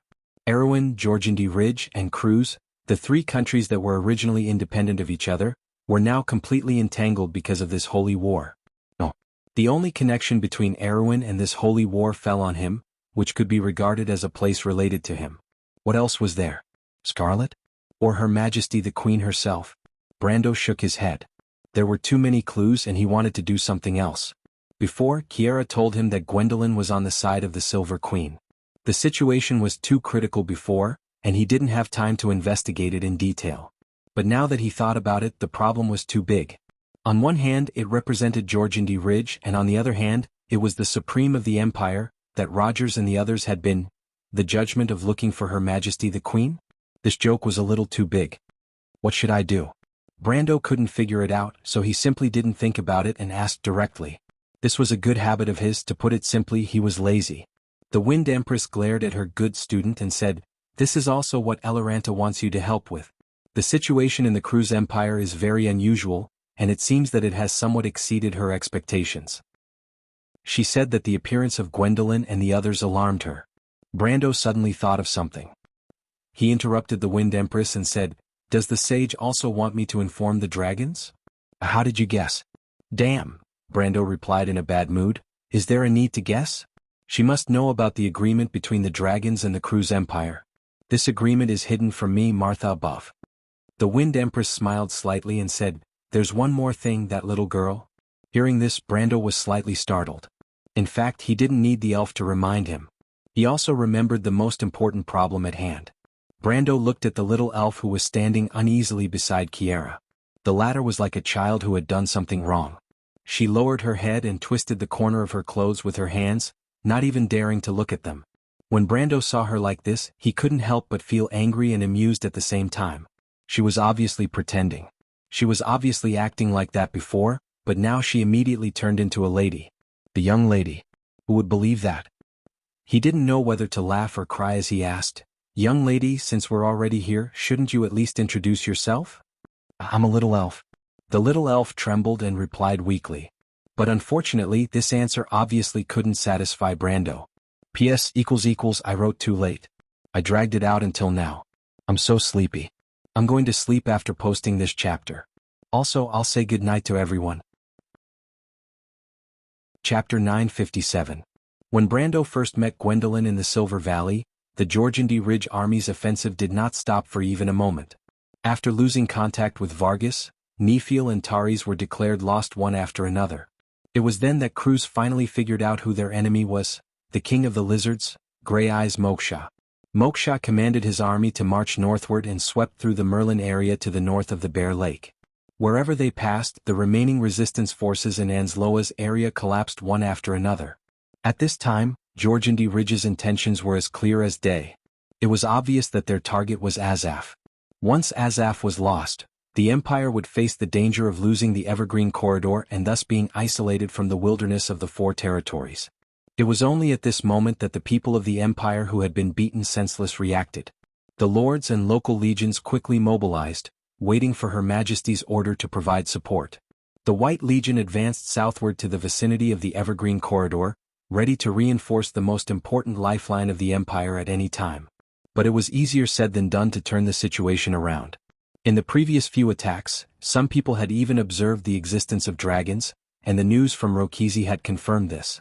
At least 2 of the 5 underground kings had participated in this battle, and this news had shaken the entire Empire. It was as if the Empire had never faced such a dangerous situation since the last war. From the politicians and soldiers to the commoners, almost everyone was inquiring about this sudden war from various sources. The nobles were concerned about what kind of harm this war would bring to their interests, while the commoners were worried about whether the flames of war would spread uncontrollably and drag them into the quagmire of war. At this moment, Ansloa's battle had plunged the southern part of the empire into a confusing fog. From the Violet Valley to the Metz region in the north of the sublime inland sea, from Cloak Bay to Banker, countless eyes were focused on this place through various means. Everyone was waiting anxiously for news from Asgard. But there were always people who thought further. What will happen if Azaf is lost? The one who asked the question was a little girl with big, sparkling blue eyes and shoulder-length blonde hair. She was wearing a princess dress and sitting on a chair with her hands folded on top of her dress. She was obviously a well-educated noble lady. The little girl was looking up at Madame Merrier, their history and nobility teacher. Not far away, Vahina was sitting on a high chair, looking out of the window absent-mindedly. It was a floor-to-ceiling arched window. Outside the window was the scenery of Fort Ravov in winter. The forest still had a touch of dark green color, but above the canopy was set against the snow-capped peaks. Mehodafen was a basin surrounded by plains and hills in the south of the snow-capped mountains of Ludwig. The melting snow converged into a river to form a fertile land. When winter passed and spring came, the land would be covered with flowers. The country bumpkins from the Araksh area in the east called it the land of flowers and spring. The cold wind from the eastern glaciers made Grisha stay in the snow all year round. In comparison, the fertile land in the south was warmer. That was how it got its name, the land of flowers and leaves. That was the name of the land. Before the year of the flower, his master was the noble Brook, who died of typhoid fever in the year of wheat. After that, Duke Helix, who is now known as the Gloomy Duke, inherited the title of Duke and became the actual owner of this land. The Duke was not an ascetic, but he had few children. He only had 2 sons, the eldest of whom died in the last war. After his 2 sons he only had a pair of granddaughters. Vahina glanced enviously at her carefree sister. In her heart, she had already mercilessly despised the other party's stupid question. However, this kind of disdain stemmed from the doting heart of an elder sister towards her younger sister, so she didn't show it on her face. The 2 sisters had always been on good terms with each other. Elise was known as the most obedient little angel in the flower leaf territory, while Fiana's temper was something that Brendel had personally experienced. She had always been lawless outside the circle of trade winds and committed crimes together with her friends in the imperial capital. It was only after she returned from the loop of trade winds that she became a little more ladylike, and Duke Helix had to thank the heavens for that. However, what she did during this period of time was to compile her adventures into a book after she returned to the territory. She wanted to bring it to Rushta in the future to show off. Of course, before that, her only sister was already familiar with these stories. The little girl, who was still in an ignorant period, didn't feel bored at all. Instead, she was full of admiration for her sister. So much so that the latter was also full of longing for the outside world. However, she wasn't as daring as her sister. After Elise asked that question, the hall was silent for a moment. Madame Merrier seemed to be thinking about the question as well, not in a practical sense but purely from an academic point of view. Therefore, she was not affected by the current situation of the empire. She adjusted her glasses and thought for a moment before answering. From a purely military point of view, the empire is likely to lose the Evergreen Isle. However, this blow to the empire is far more symbolic than practical. Even if the empire loses the Evergreen Isle, they can still support the battlefield in the wilderness of 4 territories from Flower Leaf Domain.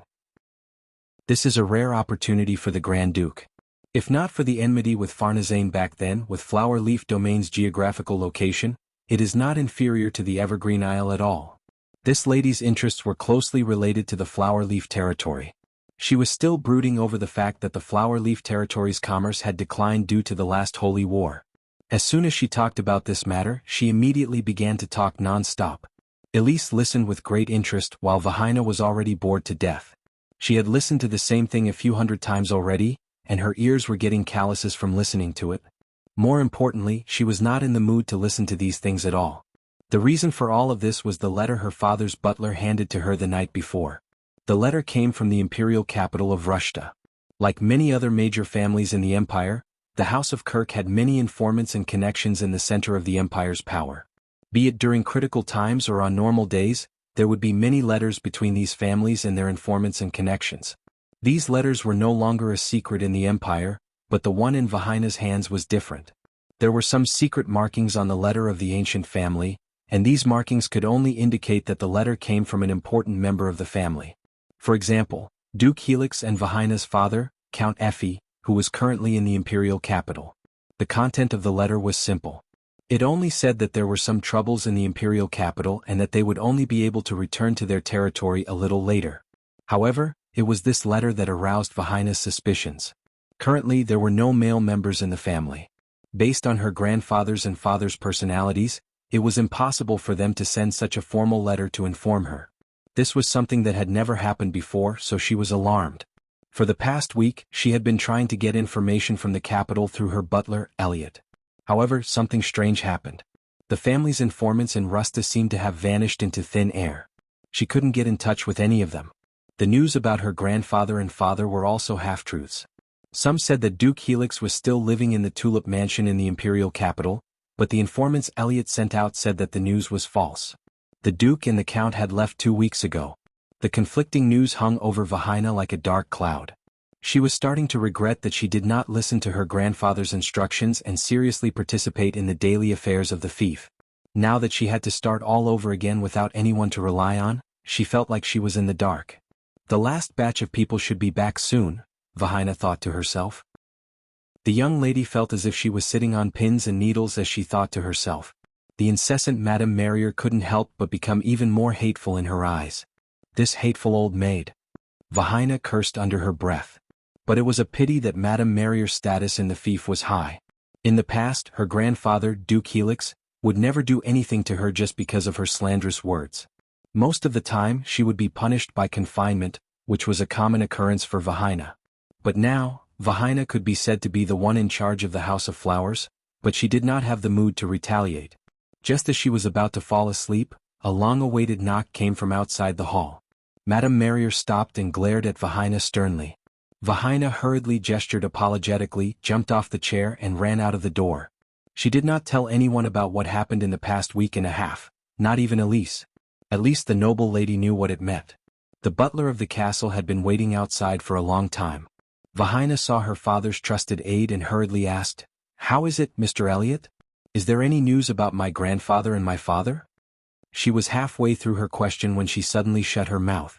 That was because she saw the terrible expression on her father's face.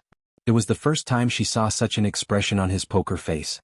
Without any warning, the princess of the House of Flowers had a bad feeling. She hesitated for a moment before asking, "Butler Elliot, did something happen to my grandfather?" Elliot nodded stiffly. "Milady, something happened in the imperial capital. I think you should be prepared." What the hell happened?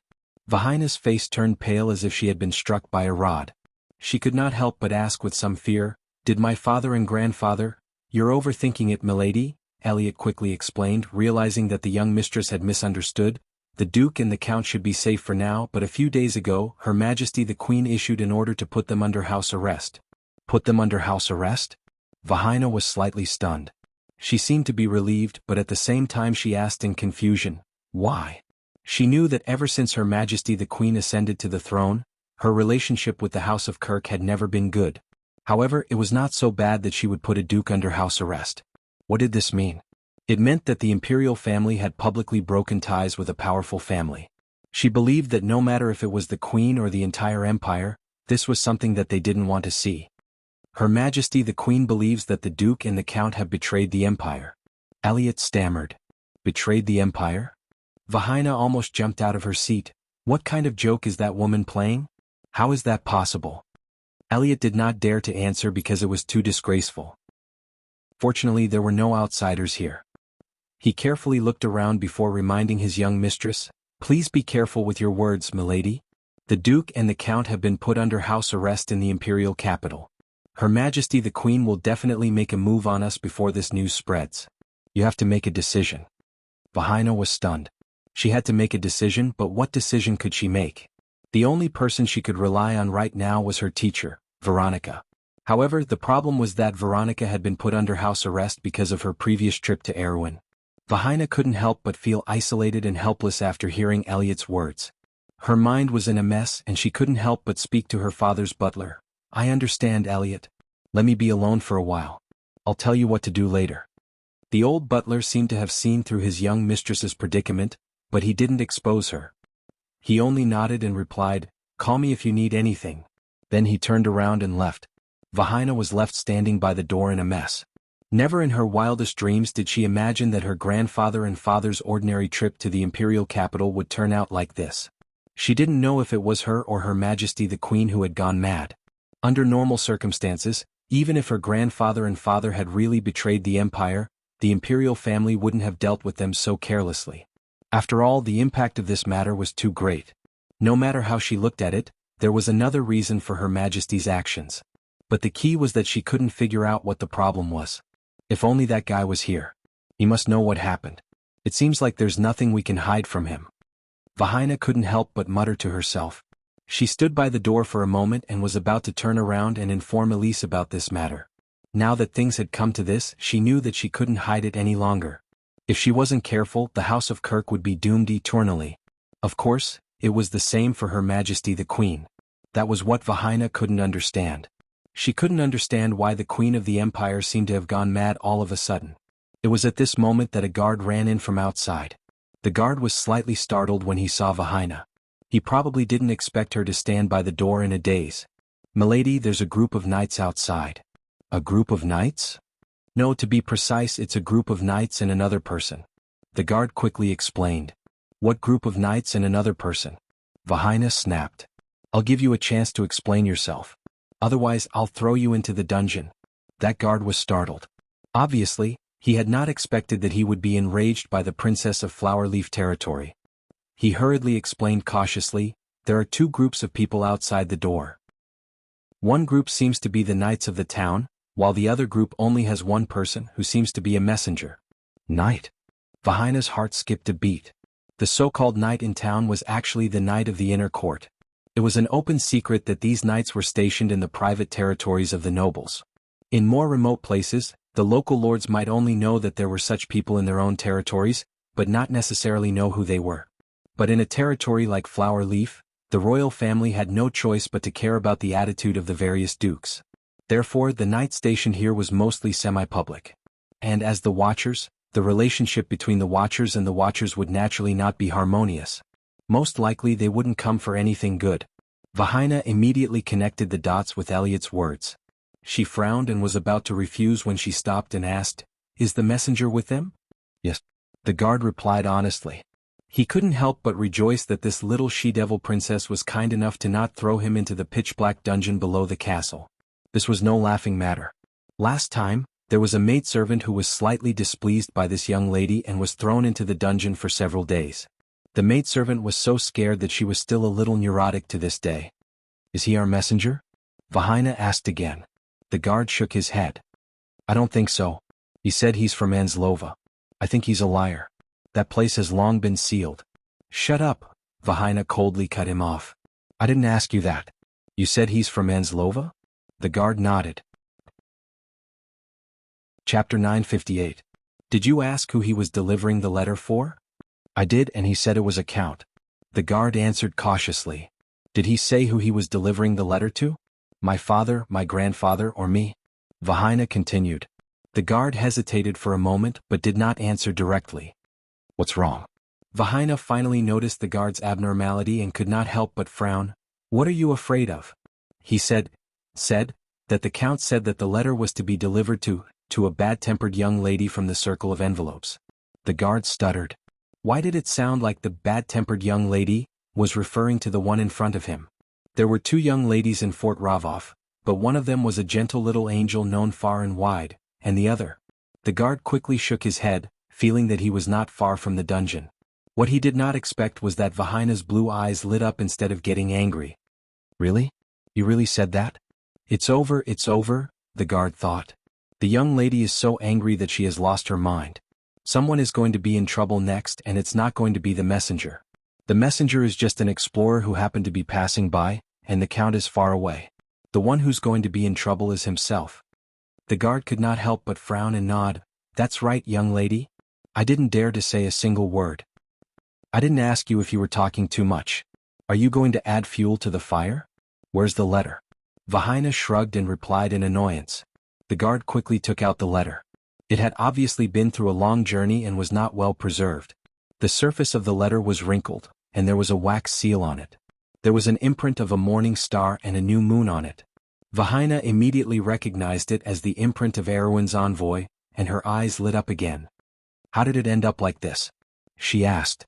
"Because the road to Anslois is closed," said the guard, "and it is said that the messenger has had some trouble coming from there."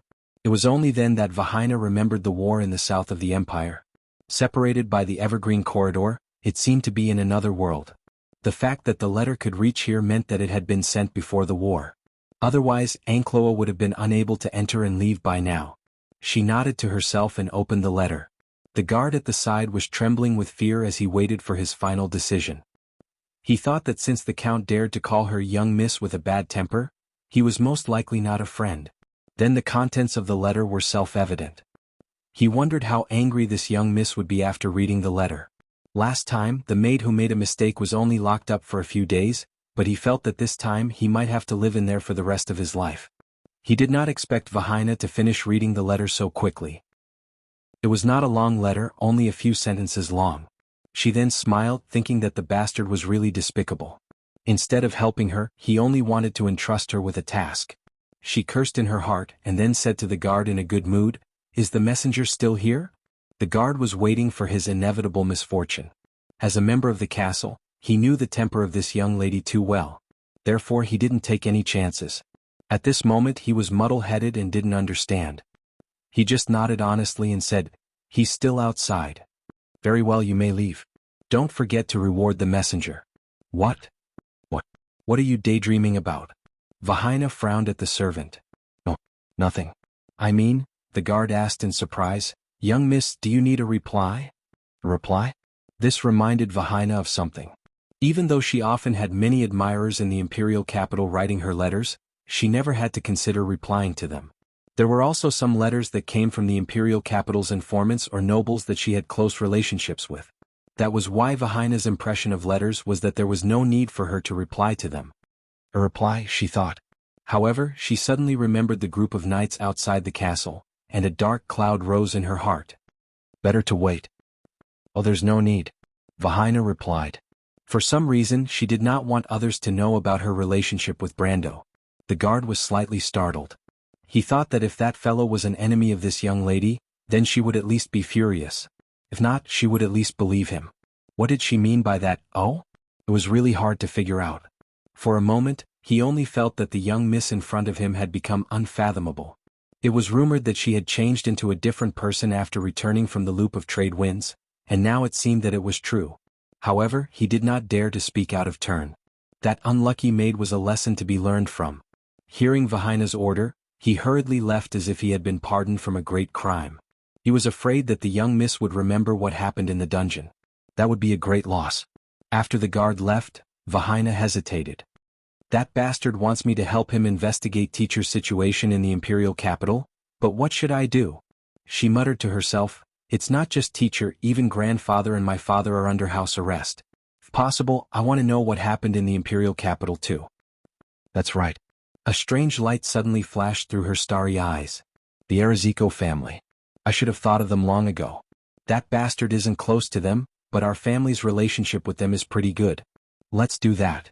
The young miss nodded and opened the door confidently. Then she walked in. As for the knight outside the castle, she had already made up her mind to ignore them. The flower-leaf dukedom still had some autonomy in the Cruz Empire. Leaving aside the chaotic reaction of the people in Fort Rohrwolf, after comforting her only sister, Vahaina immediately wrote a letter to the Loison domain in the Evergreen Corridor. Ever since Veronica was placed under house arrest, the daily affairs of the Arazico family had fallen on her brother, Count Rodney. Rodney was currently acting as the Queen's special envoy in Jordan City, south of the Violet Valley, working together with Count Wagner of the White Legion. Of course, it sounded ridiculous for the commander of the Azure Legion to act as the Queen's special envoy, but the nobles knew that this was only the royal family's way of appeasing the Arazico family. In fact, most people believed that the Queen's punishment of Veronica was just a show of her attitude. Everyone knew how important this goddess of war was to the empire. She wouldn't stay in the imperial capital for too long at this time. As for Count Rodney himself, he might have thought the same or he might have other thoughts. However, the Count's reputation for being a foppish and weak person had long been known. Therefore, not many people cared about the opinion of this small fry of the Arazico family. It wasn't an exaggeration to say that Count Rodney, the only brother of the empire's goddess of war Veronica and the heir of the Arazico family, was a small fry. This was because the Arazico family was too famous in the empire and everyone in the family was a hero. Veronica's grandfather, the Grand Duke of the Tulip family, was once the founder of the Azure Legion. Before his time, the empire only had 3 legions, and it was this Grand Duke who single-handedly created the Azure Legion. At the same time, he was also one of the most famous sword saints in the previous generation of the empire. Half of the swordsmanship that Veronica practiced was created by him. It was from him that the ancient Arazico family returned to the center of glory and power. As for Veronica's father, he was the famous dictator Lambert. This person's reputation in Fanzan was even greater than his reputation in the empire. If there was anyone in the past 300 years who could make the Greyhues Knight Regiment flee and cry for their parents, then it would be this Grand Duke. In his time, the empire's emperor had once called this place the Great Wall of the Northern Empire. Since then, the Cruz family had never taken advantage of the Fanzan family. Not to mention, in the past 30 years, the Greyhues family had also produced a genius general, Lion Roan. Under such a contrast, the people of the empire, especially the people of the Northern Empire, missed this Grand Duke even more. As for this generation of the family, needless to say, there was naturally the famous Veronica. The title of the empire's goddess of war came from the Hazel people, and almost everyone regarded her as Lambert's successor. If it wasn't for the emergence of the sword Saint Darius more than a decade ago, who overshadowed almost everyone in the same generation, perhaps she would have become the empire's rising star when she was still young in that era. Compared to these elders and his even more powerful sister, Count Rodney's reputation was not as prominent. Although in all fairness, as a descendant of a large family, this count was still considered above average in the empire's noble circle. At least during this period of time, the Arixico family did not cause any trouble in his hands. On the contrary, with the queen's favoritism, everyone was surprised to find that this count's relationship with the imperial family seemed to have improved by a step. At this moment, the count was even more dedicated to his task at hand, to the point that his enthusiasm seemed a little excessive in the eyes of others. Whether it was the Queen or the White Legion, it was an obvious fact that a person from the Arixico family could not be allowed to interfere with the Legion's affairs. This Count Rodney was perhaps overly optimistic about his situation. This was what most people secretly thought. In the imperial capital, there was even a saying of carefree idiots. Count Rodney himself had heard of this saying and did not feel the slightest bit embarrassed. Instead, he only laughed disdainfully. A bunch of useless idiots. This was the Count's evaluation of Rushta's muddle-headed fools. At this moment, no one knew better than him the importance of his position. The so-called cooperating with Count Wagner was just an excuse on the surface. In fact, it should be the other way around. He was not only here to monitor the movements of the Evergreen Corridor. In fact, very few people in the imperial capital knew better than him what was happening on Ansloa's end. However, he carefully maintained this small sense of superiority and did not show it on his face. In order to satisfy those idiots in the imperial capital, he had to play the role of an idiot for Her Majesty for a while longer. This was nothing compared to the actual benefits he would gain. But at that moment Rodney was a little annoyed. He frowned and stared at the man who was wrapped in a long cloak. He remembered that he had told him many times that it was better for this man to send an agent to contact him. It seemed that these guys from the underground of Georgandy Ridge couldn't trust anyone other than himself and insisted that Rodney go personally. However, this was the White Legion's territory after all. If those people found out that their enemies were roaming around within their territory and contacted him, it would be fun. When he thought about the risks involved, he couldn't help but feel annoyed. The key point was that he didn't know Count Wagner's position in this matter. Apart from Her Majesty herself, there weren't many outsiders who knew what kind of people Her Majesty had. He didn't dare to mess this up. No one knew better than him how big the implications of this matter were. It was precisely because of this that Rodney had to suppress his anger. I don't care how many times I've reminded you, but I hope this is the last time. Time is limited. What's the situation on Ansloa's end? How long do I have to wait for that person? Count, the mysterious man's attitude was very respectful, and he didn't seem angry at Rodney's rudeness at all. However, his voice was a little hoarse. I understand your concerns, but this time, I'm going personally because the situation has changed. There were some problems with our operation. That damn dwarf messed up everything and even caused the death of Lady Shagos. But fortunately the outcome didn't change. Now, Her Majesty the Dragon Queen hopes that you can immediately return to Lust Tower and relay this information to Her Majesty the Queen. Rodney was slightly taken aback. He was about to flare up, but when he heard the words Dragon Queen, he restrained himself. Of course, he knew what kind of existence Her Majesty was in the Empire. Return to the imperial capital. Rodney knitted his brows. He instinctively felt that he didn't want to return to that place. He knew better than anyone that it was a terrifying vortex that could silently devour everyone at any time. Although he was personally involved in this matter, he wasn't a fool. He had long guessed that Her Majesty the Queen wanted to rope him in because she hoped that he could stabilize the Azure Legion. Only his sister, who didn't know much about politics, thought that this was limited to the scope of the political struggle within the Empire. He saw the changes in Her Majesty the Queen more clearly than anyone else, but he knew that there was someone else who saw it more clearly than him, Duke Helix of the Flowerleaf territory. It was a pity that he made the wrong choice. After listening to the mysterious man's words, he didn't comment and only nodded slightly. I understand. I'll leave immediately. No, the mysterious man stopped him. It's best if you wait a little longer. What? Rodney frowned. His respect for the Dragon Queen didn't extend to these insignificant people. The other party had angered him time and time again, so he naturally wouldn't be stingy to let these people know the consequences of angering him. The mysterious man seemed to sense Rodney's anger and hurriedly explained, Lord Rodney, there's no need to doubt me. I'm doing this for your own good. According to what I know, it won't be long before a letter is delivered to you. A letter? Rodney was startled. I'm afraid it's a letter from Fort Ravoff, my lord.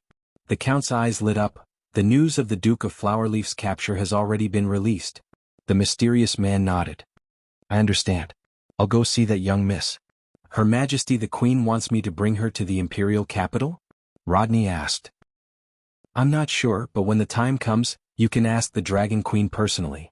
The mysterious man replied with a hoarse voice. These damned lizard men bringing up the Dragon Queen again. Rodney gritted his teeth and nodded in the end. He knew that since the Queen had already released this news, it wouldn't be long before she made her move. At this time, it would be better if he returned to that damn place a day later. He wouldn't have any objections. I just don't know what's the situation in the imperial capital now, he thought to himself. Thinking of this, he raised his head and stared at the mysterious man in front of him. Mr. Sharix, do you have anything else to say? Of course not, unless my lord wants me to stay for tea. The mysterious man chuckled and replied with a hoarse voice. Rodney couldn't wait for the mysterious man to die immediately. He even wanted him to stay for tea. If it weren't for the Queen, he wouldn't have bothered to stay with these smelly fellows. He replied in a bad mood, Mr. Sharix, you're fine, but I still have one more thing. There's Erwin's envoy in Anslova. I'd like to ask where they went. It seems that ever since Vargas fell, there's been no news of them. Didn't you notice them? Hearing this question, the mysterious man who had always been calm suddenly froze. What's wrong? Rodney obviously noticed this subtle movement. That's what I forgot to say. Sorry. The mysterious man coughed awkwardly. Erwin's envoy is probably on their way to Lone Port. What? Chapter 959. The starry night was silent, and the forest was silent. Two shadows flew across the forest, one after the other, and landed on the grass under the moonlight. The one in front was Gwendolyn, the Dragon Queen, who looked like a noblewoman. Behind her was Modesty. The latter seemed to want to ask something, but when she saw Gwendolyn's stern face, she swallowed the words that were on the tip of her tongue. The Dragon Queen noticed the subtle change in her expression and she said, Say what you want to say. Are you afraid that I will eat you like those mortals? Modesty blushed and was a little annoyed. Of course she was not afraid of being eaten. She was afraid of the Dragon Queen because the Dragon Queen was stronger than her, but this was a fact that she was too proud to say. Modesty was annoyed by Gwendolyn's straightforwardness, but she had to answer, I just want to ask, why did you let them go? Because I felt the presence of someone, and I was afraid of attracting her attention, Gwendolyn replied, so I had to let those little mice go. Oh, Ilanta. Modesty was shocked and shrieked, How could it be her? Isn't that woman still in the court of the World Tree? That elf has the leaves of the World Tree on her. Ilanta has always been monitoring this world through her flowers and plants. When I used the grip of Tiamat, she happened to be alerted. Damn it, did she find out about us? I'm not sure, but don't take any chances. From now on we have to deal with the mess at Ansloy's as soon as possible. Go and tell Malthus that he doesn't have to return to Ansloy's. What he needs to do is to help Natasha take down Emerald Claw Fortress and let the Lion Beastmen in. I suspect that our secret can't be kept for much longer. We have to take the initiative, the Dragon Queen said softly as she looked at the dark forest, her eyes reflecting the same gloomy light. Are we going to do it? Modesty was slightly surprised. Gwendolyn nodded slowly. But what about those little rats? Don't forget that Mithril is with them. If she returns to Dragon's Valley, we'll be in trouble. I know that they plan on heading to Lone and taking a ship out to sea from there. All you need to do is burn the ship at the port first. After the Mashak captures Asgard, the lizard men will naturally deploy their men to besiege the port. Without naval support, they won't be able to last long. Meh. Modesty replied timidly. But what if Eloranta appears? She won't appear. As long as we don't personally participate in this war, this is a dispute between the people of Jorgendi Ridge and Cruz. She will neither and has no reason to intervene. But haven't we already attracted her attention? Modesty asked cautiously, fearing that it was a trap for her to face the sage who had lived for more than 1,000 years. She has a motive but no reason. This is Cruz, not Eloranta. The people of Cruz won't sit back and do nothing. We don't even need to do anything. The Holy Cathedral of Fire will naturally protest. We still have Her Majesty the Little Queen. She has her own ways to deal with this sage. Even a high and mighty sage has to abide by the rules of mortals and can't act recklessly. Of course, Gwendolyn replied calmly. That's only if we make our move. After that, the barrier between mortals and gods would lose its meaning, which is why you have to make the best use of your time. Modesty's expression was a little ugly and she replied reluctantly, then should I go to Malthus first or to Lone first? You go to Malthus first and ask him to lend you the dragon army. Modesty was slightly taken aback before she understood what the other party was thinking. They couldn't do it themselves, so the dragon beasts were the best substitute. Cunning fellow. The female dragon muttered to herself. So, in the open area south of the silver-gushing valley, the hills began to level out, but along the northern edge of the Rokizi Highlands, there were still undulating hills and large forests. At this moment, Erwin's envoy group was hiding in such a forest. After nearly a day of fleeing, everyone was exhausted and had to stop for a while to enjoy a rare respite and dinner. But there was no need to think about starting a fire. At this moment, the plains in the north were occupied by the lizard men, and any carelessness would lead to the encirclement of the army. In the middle of a simple campsite, in fact it was just a clearing in the forest, a large group of people surrounded a little girl as if they were watching a rare creature. The latter looked at the human man in front of her in fear, not understanding how he knew so much. She had only said one sentence. At this moment she heard the man say, "You are Agatha's daughter, right? Is your name Phoenix or Murin?" "Mu-Lin is my elder sister." The little elf replied softly. "So you are Phoenix?" The elf's cheeks puffed up. Brando snorted softly, thinking to himself, "You really exposed yourself, you naughty brat, still want to fight with me." In fact, he had returned to the envoy group a few hours ago. Along the way he had been trying to determine the identity of the little elf Loli, but she would not tell the truth no matter what. She was a perfect example of a naughty brat. If he was a little nicer to her, she would start to talk nonsense as if lying was free. And if he was a little more fierce to her, she would immediately tear up and be scared speechless.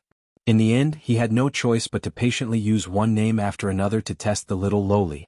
Anyway, he had been to Fanzan before and was familiar with the Ten Cities area and Grey Hues. The wild elves on the east coast of the Emerald Sea had a very close relationship with humans. There were even many wild elves who left their tribe to become mercenaries in White City and Ten Arm Port. Therefore, some of the situations in Aranta were not a secret in Fanzan, and he was quite familiar with the high officials and dignitaries among the wild elves. In the end, when he said Frederica, the captain of the guard of the wild elves' great elder Agatha, the little Loli finally exposed herself because he used the name Martina. The little Loli quickly refuted him. Mother's captain of the guard is not called Martina. With that one sentence she had completely sold herself out.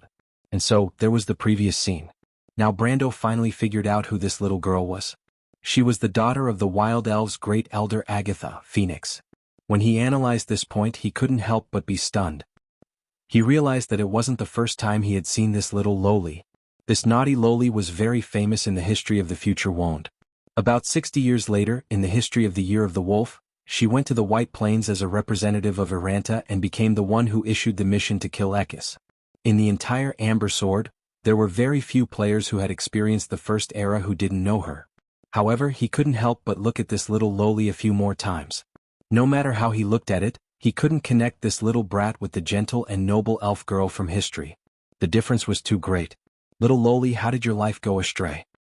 He patted the little elf on the shoulder and asked, "How old are you this year?" 62 years old. The little elf had not yet turned from a lowly to a maiden, so she could not be considered a lady. Therefore her age was not a secret to her.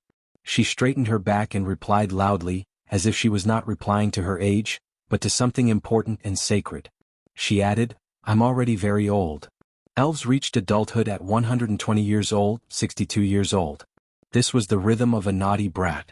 In human age she was even younger than Chiara. No wonder she was so naughty. Brando couldn't help but think that great elder Agatha was too irresponsible. How could she run away? And the key point was that wild elves were naturally curious. Of course, Flora was an exception. So, they often integrated into human society to satisfy their curiosity. But generally, wild elves, even adult elves, would at most be active around White City. This naughty brat ran to cruise in one breath. There was a distance of thousands of miles between them. How did she run? Thinking of this, he couldn't help but ask curiously, "How did you get here?" The little elf didn't answer. She just glanced at the sky. Brando immediately thought of something. It was the wild elf's floating cloud path. It was a bit like the door of flame in the Holy Cathedral of Fire, but in a different way. The floating cloud path was a real divine artifact. It could send people to other places through the passages above the clouds that were left by the servants of God since ancient times. This divine artifact had several fixed transmission points above Wonde, including the loop of trade winds in the south of Tanajul. But if he remembered correctly, this divine artifact had no coordinates in cruise. He couldn't help but look at the little elf. The little elf felt uncomfortable under his stare. She replied, "It's all because of Shenni. She said she saw 3 dragons fighting. She dragged me over and we were shot down. You were the one who wanted to see it. I just reminded you to be careful not to bump into them." The dragon lady lying on top of her head screamed angrily, "Little elf, if you continue to shirk responsibility, I'll ignore you." The little elf pouted and stopped talking unhappily. Brando knew who the real culprit was at a glance. But forget it. Now was not the time to pursue the matter. After knowing the identity of the little lowly, he was finally relieved. Iquoso was one of the 3 elders of the wild elves and the closest person to Eloranta. The origin of the little lowly's emblem of nature affinity seemed to be very reliable. With her around, at least the dragon queen Gwendolyn in modesty would not act rashly. Of course, this was not what he was most worried about. He was most worried that the unreliable little lowly's identity would cause new trouble for them. Encloise was now a mess. There were the Wind Elves in the north, the Lion Men in Toquinen in the south, the Georgandi Ridge people and the Temple of Earth, plus the 3 dragons. If the Temple of Nature was also involved, this place would be a complete powder keg. Although it was not a bad idea to put a powder keg in the Empire, the problem was that Erwin was right next to it. Not to mention that he was still here, and Brando did not have the habit of blowing himself up. "So, Miss Phoenix, how do you plan to go back now?" Brando thought of another problem. The floating cloud path seemed to be a one-way teleportation. The little elf really did sneak out on her own. He thought that the little lowly would be flustered for a while, but she replied with dissatisfaction, "I'm not going back. Mommy is so naughty. I have to send you to class. I want to be the best nightingale in the world. I don't want to go to class." This answer made Brendel realize that it was indeed impossible to communicate with naughty children. But since even the little elf herself didn't care, then he naturally didn't have to worry. In fact, Brendel actually hoped that the little lowly would stay. He obviously knew why the Dragon Queen Gwendolyn had retreated. The little lowly staying in the team was like a protective talisman in human form. As long as she was around, the 3 dragons would definitely not appear easily. After confirming the elf's identity, the crowd naturally dispersed. Most of these people were Brendel's own people.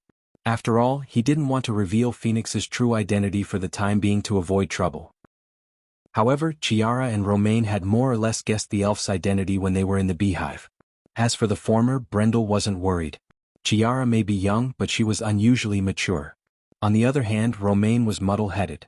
Brendel was really worried that she would say something wrong. He reminded her again and again until she glared at him with dissatisfaction.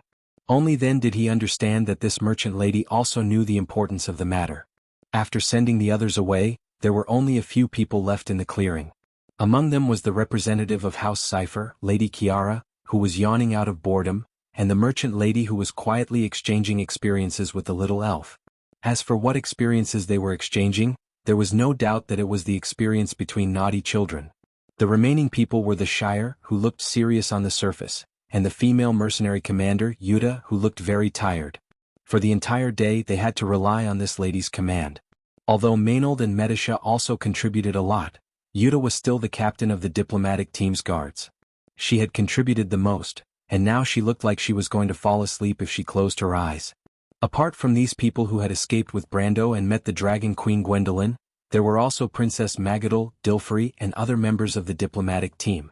For example, the Mountain of Flesh, the son of Duke Karsuk, the Duke's daughter, Eugenie, Judy, Iko, and Marjorie, a sergeant from Yanalasu.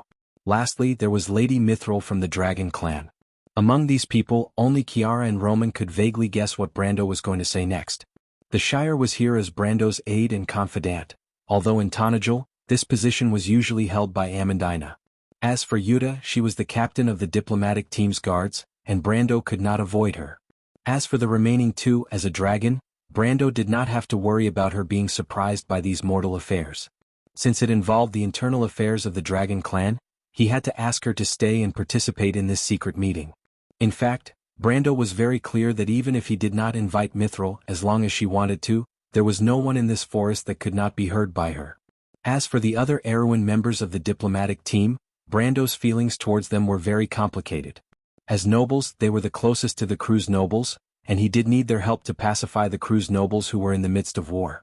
But on the other hand, he was a little worried that what he was going to say next would frighten these people and cause them to do something out of line. Regarding this point, he decided to let these people stay after much consideration. Firstly, he felt that Eugenie's words were not without reason, and he should try to trust these people. Secondly, the war between the crew's nobles had nothing to do with the Erewhon nobles, and perhaps what he was going to say would not affect them as much as he thought. Lastly, at this moment, the Erewhon nobles had to stand together. In addition to the people mentioned above, Brando also specifically asked Princess Magadal to stay. Brando also asked the nun princess to stay because of special considerations. This consideration was mostly due to the princess's special identity, because he did not know how reliable Kiara's analysis was, and if it was true, what attitude would the Holy Cathedral of Fire have if it was true. Princess Magadal was undoubtedly the closest and most familiar with the Holy Cathedral of Fire in the diplomatic team. After everyone left, the forest returned to silence. Brando's gaze swept across the faces of everyone present, and those who stayed more or less understood that the Count had something important to say to them, because most of the people present, except for Mithril, could see that there was something mysterious about the people who stayed behind. Except for Princess Magadal and the little elf, there was no crew's nobles present. From this, it was obvious that what he was going to say next was closely related to the war between the crew's nobles, and even more important. But the members of the Erewhon diplomatic team felt a little strange because in theory the Count rarely discussed these secrets with them, and he had a group of trusted people. At this time Brando coughed softly. Chapter 960. Brando coughed softly. Seriously speaking, he really did not know how to start this topic. Should he just tell these people that the Empire's supreme ruler had betrayed the Empire and led the wolf into the house? But what was she after? A person always needed a motive to do something. If he said that the Silver Queen had led Georgindi Ridge and Toquinen to invade the Empire just to purge the country of dissidents, even he himself would not believe it. How politically naive and childish would she have to be to do such a thing? Unless the Silver Queen tolerated the loss of a large part of the Empire forever in exchange for the stability of her throne. This idea sounded very tempting to some lunatics, but in fact, it was ridiculous because it meant that she had to keep the whole thing a secret forever. Otherwise, her throne would be like a castle in the air. More importantly, whether it was the Georgindi Ridge or the Lionmen, they could use this to threaten her. With the Silver Queen's character, she would never make such a choice. No matter how crazy the Queen was, it was undeniable that she was the emperor of a huge empire who had reigned for decades. No one dared to treat her as a fool. Brando thought about it and felt that there was only one possibility for what Chiara said to happen. Her Majesty the Queen had supreme power in Georgindi Ridge and the Toquinen Lionmen, so of course she could use her own forces to protect the king. But this idea sounded like a fantasy. Brando thought for a while and finally said, "Chiara, I still have to confirm. Why do you think it's her?" Other than Chiara and the Roman, almost everyone else did not know who the so-called her Brando was talking about was. Chiara snorted confidently and said, "Isn't that simple? I've told you everything I need to say. About what that stupid dwarf did, anyone with a little intelligence would understand. There are only a few people in the Empire who can do this. Who are they?" The supreme ruler of the Holy Cathedral of Fire, the Prime Minister, the dukes, and that woman. That's all. There seemed to be a cold wind passing through the forest, like a ghost hovering above the canopy, making a whistling sound. Chiara paused for a moment before continuing. But I've already ruled out the first few possibilities. I don't think the Prime Minister would expose his own daughter's shortcomings. First of all, there's no need for him to make such a stupid move. Even if we think about it from another perspective and assume that the Prime Minister did this to clear his name, what's the point of him doing so? Letting the suspicion fall on that woman? It's not necessary because it's too ridiculous. No one would believe it, just like you don't want to believe it now. Brendel nodded. That was true. Chiara smiled contemptuously and said, "This is the inherent rigid thinking of you humans. They will think, how could she betray them? Why would she betray herself? How ridiculous. Most people will not think about this. The empire is hers, but it's also not hers." What do you mean by, you humans? Brando could not help but roll his eyes. This little girl was good at everything, but sometimes she was too arrogant. She was exactly the same as those Bugas. It was a pity that she did not become a wizard. But even so, he still had to play the role of this stupid human. Otherwise, the Honorable Miss Chiara would be embarrassed. So, Honorable Miss Chiara, what do you think? Chiara was very satisfied. She squinted her eyes. Suddenly she felt that this guy was not so annoying. She showed her sharp canine teeth and said, "You just need to think of another situation. Under normal circumstances, the truth we know is very difficult to happen. That is to say, whether it's the supreme ruler of the Holy Cathedral of Fire, the Prime Minister of the Empire, or that woman, most people would not easily suspect them. They would not even have similar associations. The traitor of the Empire could not be the three of them. So for them, not doing anything is the best cover, assuming they are really traitors." But they did. Does this mean that the traitor is actually one of the Grand Dukes? Chiara shook her head. Maybe it is. Before we met Miss Mithril, the gap between dragons and mortals was like the gap between mortals and ants. I know that those Grand Dukes have no connection with the dragons. On the contrary, in the Cruz Empire, I know someone who has a deep relationship with the dragons. Everyone's eyes subconsciously fell on Mithril, the dragon lady who was present. Mithril smiled awkwardly, indicating that it was indeed the case. However, no one knew whether she agreed with the first half of the sentence or the second half. "Maybe you are right, but what you said is also applicable to her," Brando said at this time. According to Chiara's words, Her Majesty the Queen was the least suspicious because everyone's first suspicion would not be pointed at her. So, there was no need for her to cover up, right? In fact, Brando had a faint feeling that the truth was very likely to be as Chiara said, especially when she mentioned the relationship between that woman and the dragons. This was an irrefutable reason. Chiara shook her head. She is not trying to distract us but to find an excuse. Does she really expect the Georgindi gang and the Lion clan to fight their way to the imperial capital Rushta? You and I both know that that is impossible. After all, the Empire is the Empire. Even if it is 1 against 3, it will not be defeated. Everything here is just a cover. Or rather, it's just a curtain being pulled open. Her Majesty's real move must be in the imperial capital. First, she had to deal with the old Prime Minister's forces, then the Holy Cathedral of Fire, or both. But her enemies were too strong, so she had to make them careless first. Most people wouldn't be able to guess this. Even if I didn't know the details of this plot, I wouldn't have thought that she would dare to do this, right? The White Legion is heading to the Evergreen Corridor from the Violet Valley, the Red Legion is fighting against the Wind Elves, and the Black Legion is far away in the north in Ludwig. There is only the Azure Legion near the imperial capital. The Azure Legion is not under the direct command of Her Majesty, so the nobles can let down their guard. But the question is, where is their commander Veronica now? Chiara asked softly. Her voice was like a curse, lingering in everyone's ears. Charles seemed to only react after a long time. He asked leisurely, "This? If I didn't hear wrongly, the two of you seem to be discussing Her Majesty the Queen of the Empire. Are you saying that the so-called traitor of the Empire that Rogers and the others are talking about is Her Majesty the Queen herself?" As soon as he said that, Mithril frowned slightly, but the Duke's daughter Oni and Princess Magadal had an expression of disbelief on their faces. "How is this possible?" Eugenie said subconsciously. She wanted to say that it was impossible, but considering Brando's previous actions, it seemed that he had never done anything without a goal in mind, which affected her judgment. But even so, it was impossible for her to believe that the Silver Queen would betray the Empire. She thought carefully about the question and answer between Chiara and Brando, and realized that they were explaining the reason behind it to her. But so what? She still found it hard to believe. The key was, what benefits could Her Majesty the Queen gain from this? Could it be that she could obtain even more supreme power than she had now? She wanted to completely destroy the Holy Cathedral of Fire and let the Kurlutz people's millennia-long struggle for religious power go up in smoke. This sounded like digging her own grave.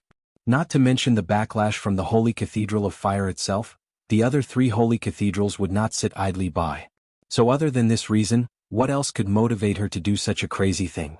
That's right, crazy. This was the only word that could describe Her Majesty's behavior at this moment. If what Brando and Chiara said was true. At this moment, the Duke's daughter fell into the same confusion as Brando. The source of this confusion was that although they found clues that Her Majesty the Queen might have done this, the problem was that they could not figure out her motive.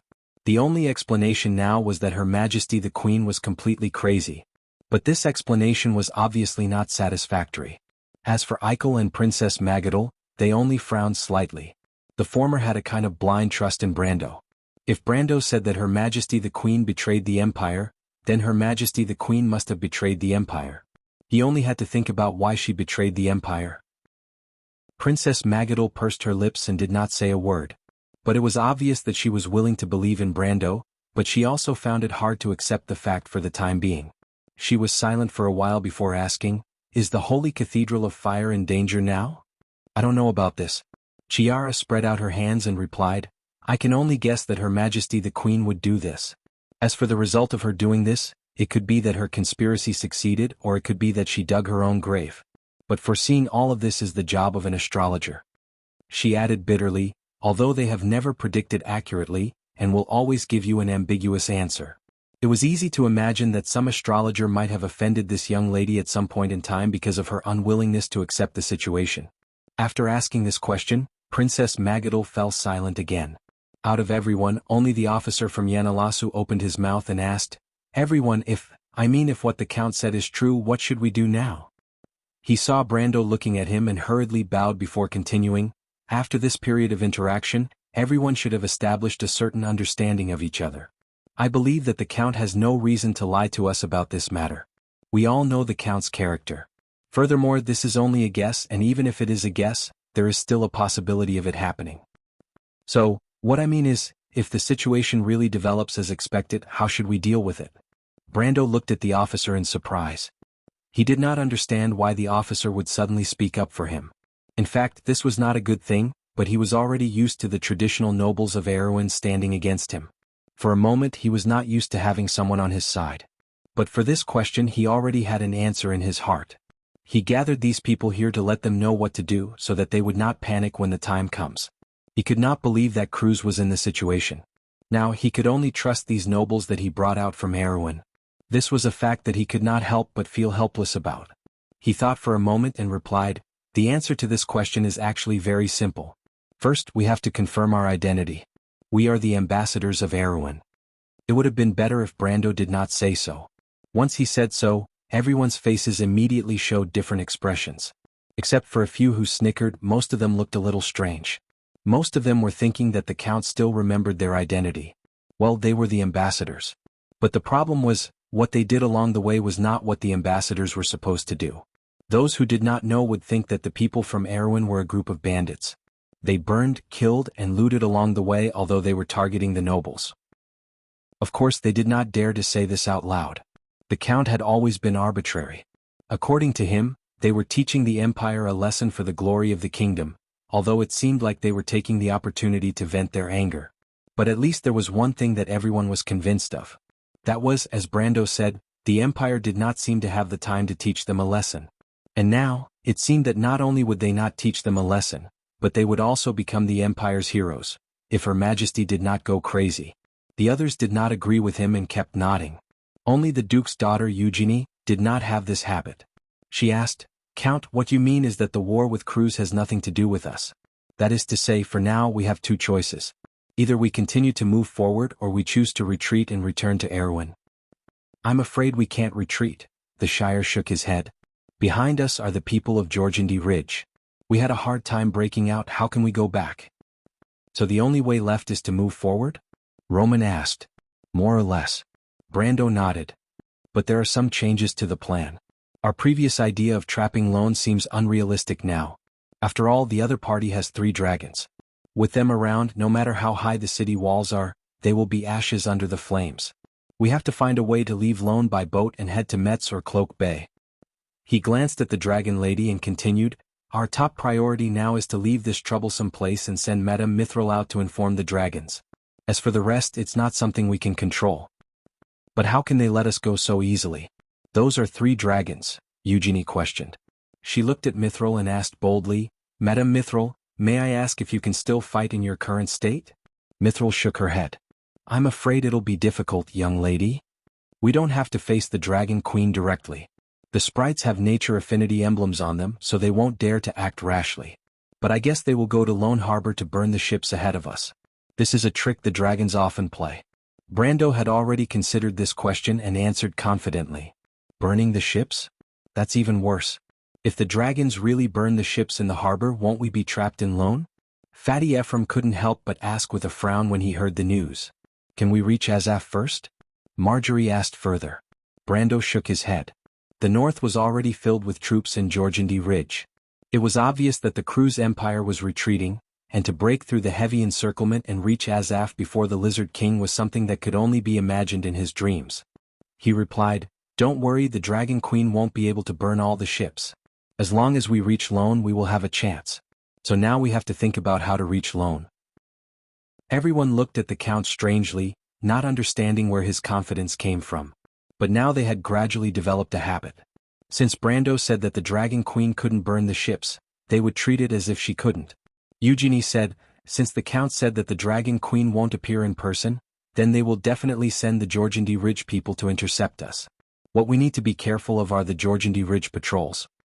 I don't think it's difficult, Marjorie said after some consideration. The Jorgendy Ridge people's primary goal is definitely Fort Azaf. It's impossible for them to mobilize too many people to find us. We just need to follow the pre-planned route along the northern edge of the Rokizi Highlands, where Jorgendy Ridge's forces are the thinnest. There shouldn't be too much trouble. And according to the information collected by Rogers, Lone Harbor shouldn't have fallen into the hands of Jorgendy Ridge. After leaving the harbor, which route do we take? Metz or Cloak Bay? Dilfrey spoke for the first time. P.S. It's a little late today. Chapter 961. The young officer from Janelace's deduction seemed to inject a glimmer of hope into everyone. If they could easily reach Lone, then according to Brando they should have a high chance of leaving Anclova. Everyone had the same thought. As long as they boarded the ship and went out to sea, the Jorgendigang people would be left in the dust. For those monsters that lived underground, at least on the surface of the sea, it was still the Empire's world. The discussion quickly became lively, but while the others were still thinking about how to escape, the Countess from Yenbao thought about something else. She asked, after leaving the port, which route do we take? Metz or Cloak Bay? The others were silent for a moment and finally Eugenie answered, I think we should go to Cloak Bay. Metz is under the control of the White Legion. Before we confirm Her Majesty's attitude, we can't easily enter her sphere of influence. She seemed to have finally accepted the possibility that the Queen had betrayed the Empire, and took the lead in introducing this speculation into the conversation. No, Chiara shook her head. Cloak Bay has always been the sphere of influence of the Cecil family, and is controlled by the Holy Cathedral of Fire.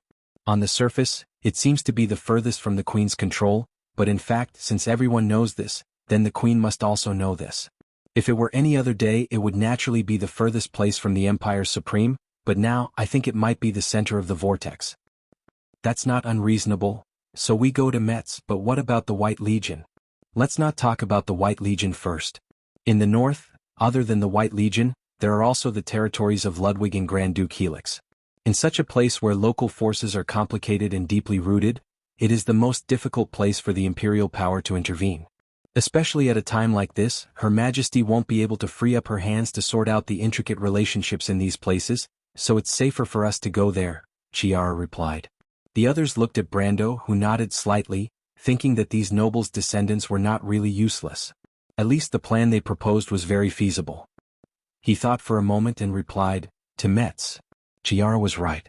The forces of the nobles in the north were complicated. The territories of several Grand Dukes and the forces of the military nobles were mixed together. No matter how powerful Her Majesty was, it was impossible for her to free up her hands to sort them out in a short period of time, so the north was the best place to fish in troubled waters. But he had an idea that Chiara did not guess. Brando wanted to wait for the situation in the north to be clearer before he took action. As he said, no matter who the Silver Queen wanted to deal with, it had nothing to do with him. Other than Scarlet, whether it was the Holy Cathedral of Fire or a duke, he did not have to stand on the opposite side of the other party, so he did not want to be involved in this whirlpool. Going against the Dragon Queen was a last resort. But in any case, now that he knew about the Queen's conspiracy, what he had to do now was to try his best not to go to those sensitive areas, so as not to provoke the Queen into doing something drastic. In his opinion, Metz was a good choice. It was under the Queen's control but also outside her control. It was a safe distance for both sides, and at least it would not cause the other party to misjudge. In fact, civil strife in the Empire was undoubtedly what Brando wanted to see the most, of course, provided that he did not get caught in the fire. He felt that the best situation next was to watch the Queen and the Holy Cathedral of Fire fight each other from a safe distance, and then find a chance to rescue Scarlet. Of course it was a little difficult, but it was good to have a good dream, wasn't it? He thought for a moment and then said, "There's one more thing. I think you don't want to make a mistake like getting sunk by the Imperial Navy after escaping from Anslova, right? So we have to contact the Empire in advance. We have to assume that we can stop at any port in Metz. Who can do this? If you don't mind, maybe I can give it a try." As soon as Brando's voice trailed off, another voice stuttered. Brando looked back and found that it was the fat young Master Avram. In his memory, Avram would never take the initiative to speak in this kind of situation. He could not help but look at him with a little surprise. But, Avram was a little embarrassed. "I may only be able to borrow the commercial port." "Enough." Brando waved his hand. "Well done, Avram. I didn't expect your family to have a network of connections in the Empire. Duke Karsuk really lives up to his name." His words were not a compliment. In the Empire, other than Yenbao, there were very few nobles in this era who had connections with the Empire. Even a powerful figure like Duke Arek was just a nobody in the Empire. Other than the well-informed people in the southern regions of Anzaruta and the Empire, there were not many who had heard of the Duke's name. For Duke Karsuk to be able to maintain contact with the Empire at this time, and even maintain a network of connections that seemed to be quite good, it could only be described as extraordinary. Avram was also a little embarrassed by Brando's compliment. He could not help but chuckle. Ever since the diplomatic mission set off from Erewhon, this was the first time he felt a sense of accomplishment in a formal occasion. He could not help but feel proud of himself for a moment. Although he might not have thought highly of Brando, a country bumpkin from a remote area, after a series of events, he vaguely felt that being praised by such a legendary count was also a kind of ability. Brando did not expect things to go so smoothly. He did not have much hope in this group, but he did not expect the descendants of the nobles in the diplomatic mission to be more capable than he expected. But thinking about it, they were born in noble families. Whether it was education or vision, they were far better than the commoners of the same era. Except for a few geniuses in such an environment, they were not really powerless. They were just degenerate. However, once they had the motivation, the knowledge and experience that they had originally grasped turned into an outstanding ability, and these abilities were integrated together to achieve what they were now. After everyone finished their discussion, they started to work on their own. They sorted out the plan, arranged the route, counted the food, weapons and ammunition reserves in the envoy group. Of course, the most important thing was to appease the Kurlutz nobles and not let them see any clues. Everyone was so busy that their feet didn't touch the ground. Only Romaine, Princess Magadol, and the Silver Dragon Mistress Mithril seemed to be particularly free. As for Romaine, her leisure seemed to be innate, and she always found a way to slack off. The Silver Dragon Lady, on the other hand, was curious about the human world's way of doing things. She asked Brendel questions such as a lord, is this how you command your subordinates?" Brendel did not know whether to laugh or cry. Were humans not like this 1,000 years ago? There is a slight difference. Mistress stared at the members of Erewhon's diplomatic mission and the nobles of Cruz in the forest and replied, Mistress, did you not return to the human world after 1,000 years? Magadol looked back at her in surprise. As an adult dragon, we have to interfere with the mortal world as much as possible. Besides, most of us are lazy and are too lazy to leave the Dragon Valley. This time, if it was not for something special, I would not have met Malthus and the rest. Mistress did not hide anything and answered truthfully. I see. The three of them were silent for a moment, But Princess Magadol was smart enough to know that Brando deliberately asked her to stay behind for another reason. She paused for a moment and asked, "Count, do you want to know something about the internal affairs of the Holy Cathedral of Fire?" Brando looked at her with slight surprise. He did not expect her to be able to guess his thoughts. He paused for a moment before nodding slightly. "You have heard what we said before. Her Majesty's behavior is very unusual. I want to know why the Holy Cathedral of Fire does not seem to have any reaction at all." "Count, your question is a little difficult for me." Princess Magadol frowned slightly and smiled bitterly. "Why, does it involve some secret?"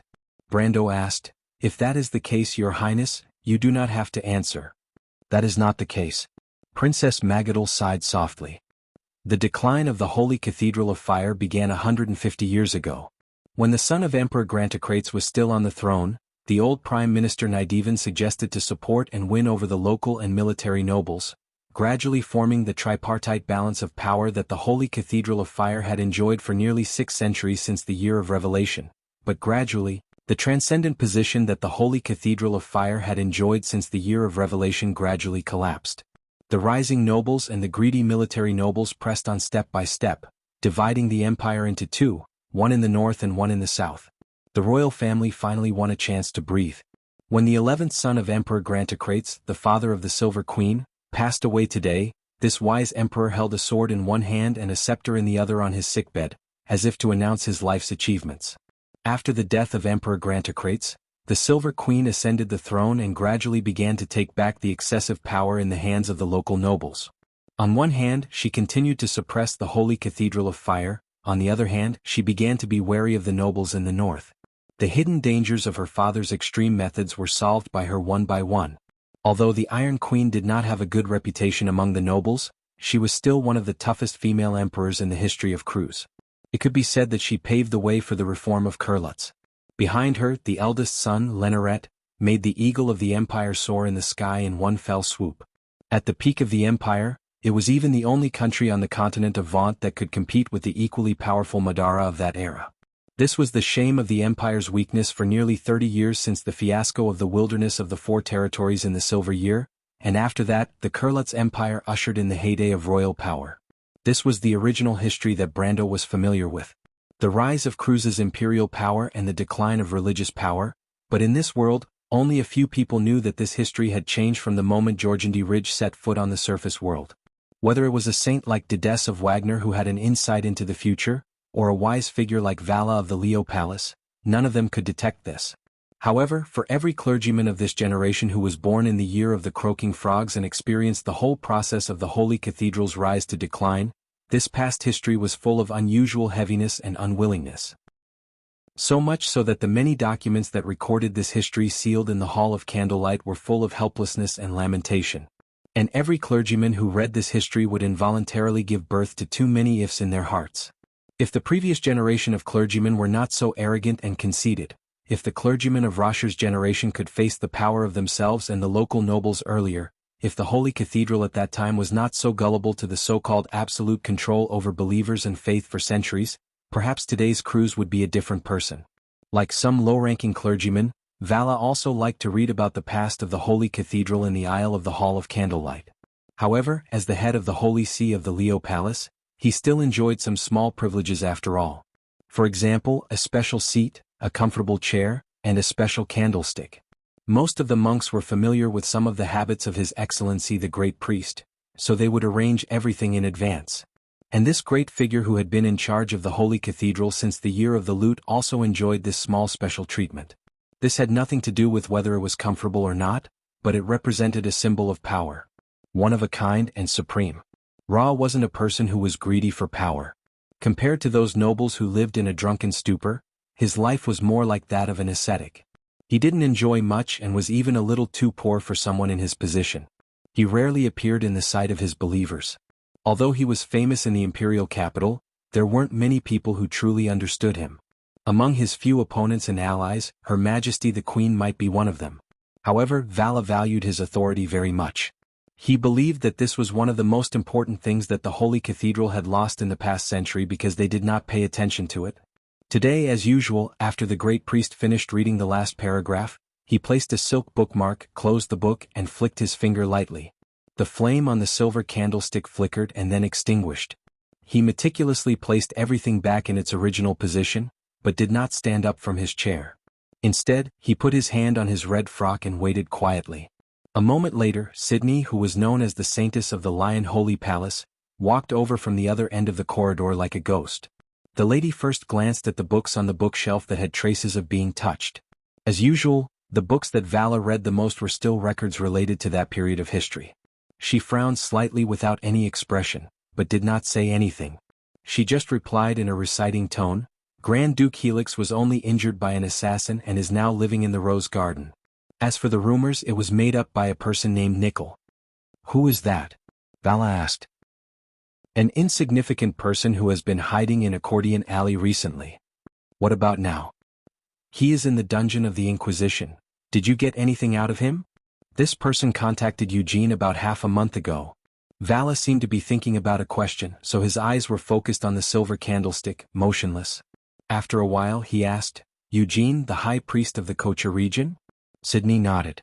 Vala suddenly pursed his lips, his snow-white eyebrows knitted together. Sydney's answer made him feel that this was a split and betrayal from within the Holy Cathedral.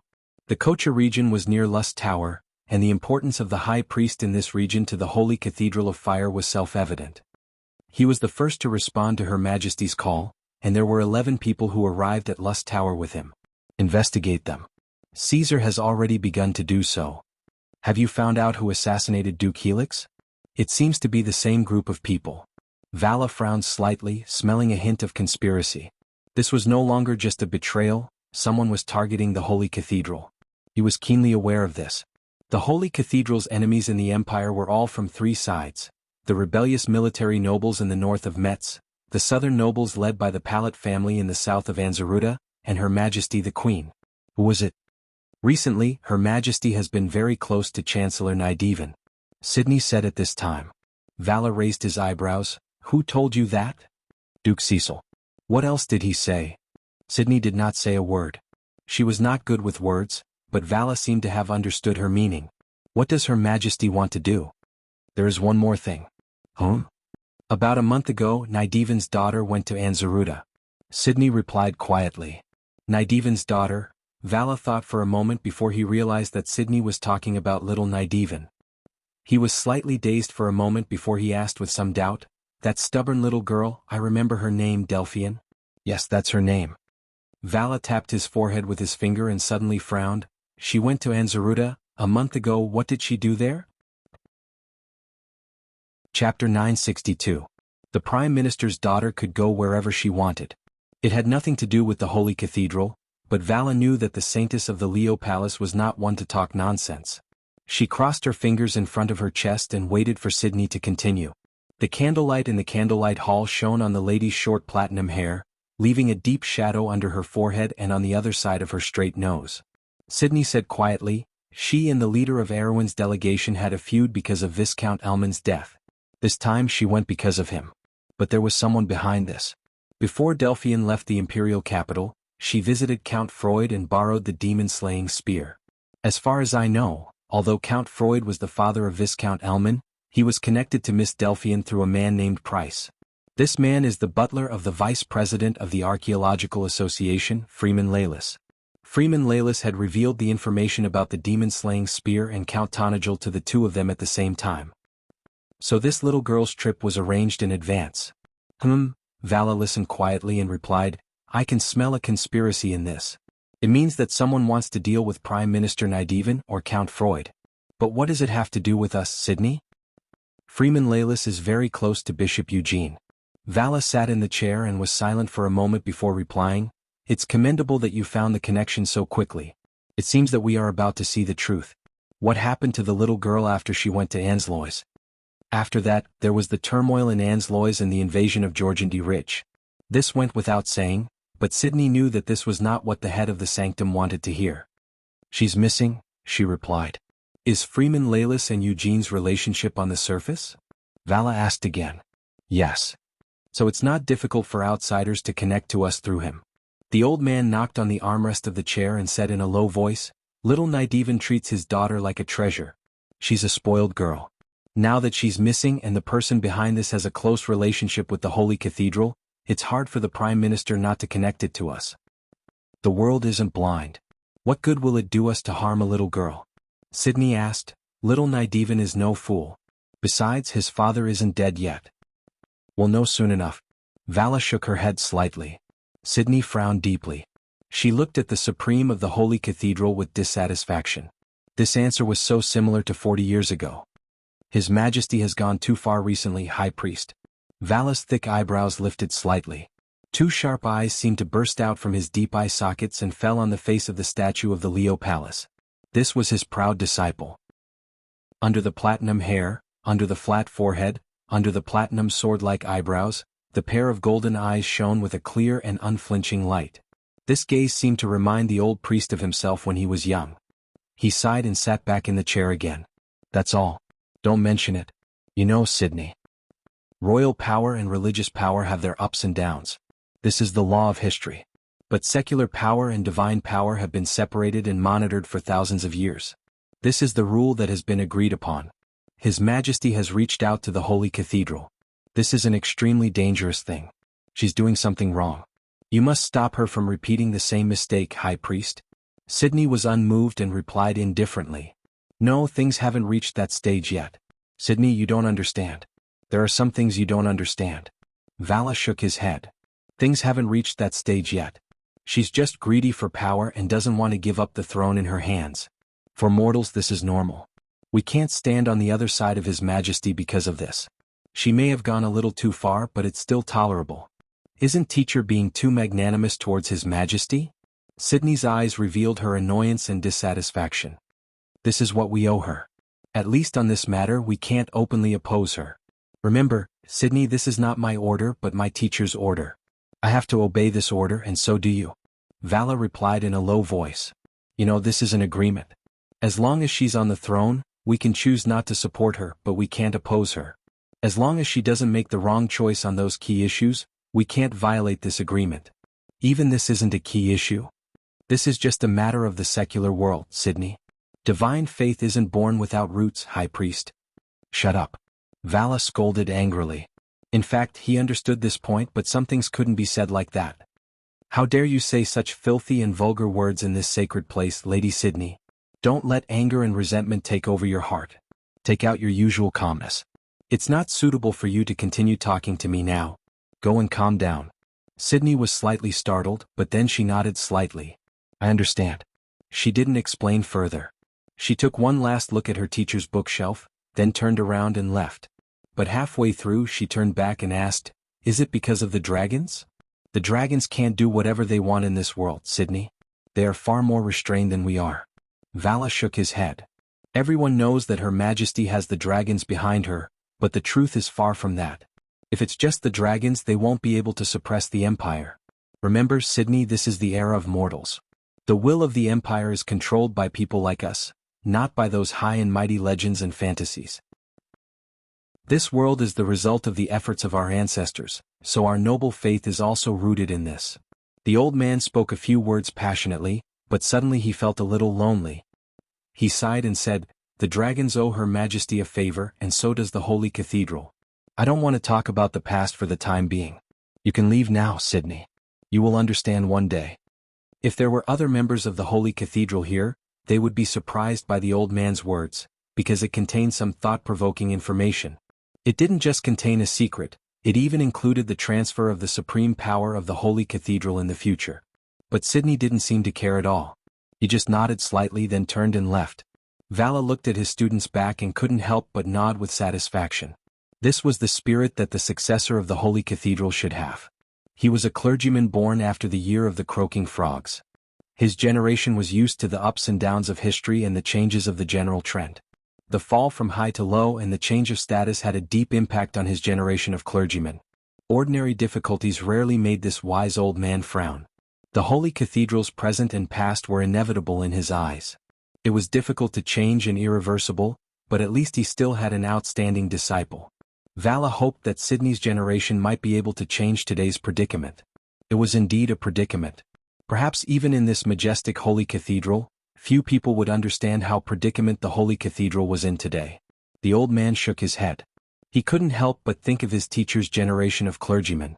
Except for the younger generation of that era, few could accept such a fall. Many clergymen had died for this, including his teacher. It was just that few people knew this secret. It's good to be young, the old man thought as he shook his head. At least the young ones still have hope. He watched Sydney leave, then turned back and gently tapped the mahogany table with his finger. Sydney's words had caught his attention. His Majesty's hand had indeed stretched a little too far. But it didn't matter. He was worried about another thing. Duke Helix had been assassinated? It just so happened that the flower leaf collar was in trouble at this time. This made him feel a little uneasy. The old man suddenly stood up and took a large book with a red cover from the bookshelf. He opened the book and shook out a thick piece of parchment and spread it out. It was a huge map. The old priest spread the map on the table and his eyes fell on the flower leaf collar for a long time.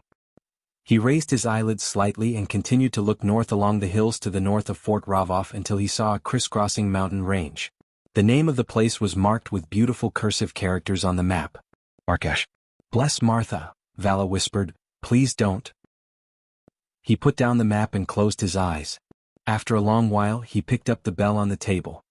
Someone? Her Majesty the Queen's tea party was held afternoon as usual. The tradition of this tea party originated before the Year of the Walnut, during the era of Grantocrates the Great. Grantocrates the Great often used the Queen's tea party to meet with his subjects in secret. The tradition was passed down from that time, and was carried forward by his son.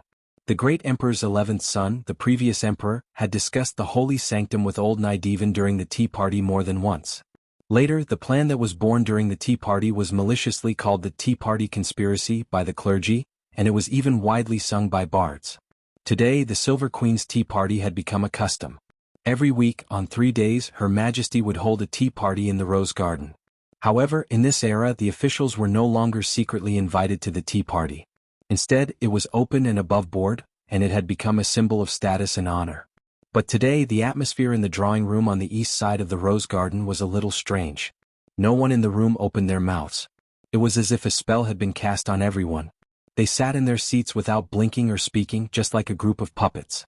Her Majesty the Queen sneered, while the Prime Minister beside her had an ugly expression on his face. He was both uneasy and sullen.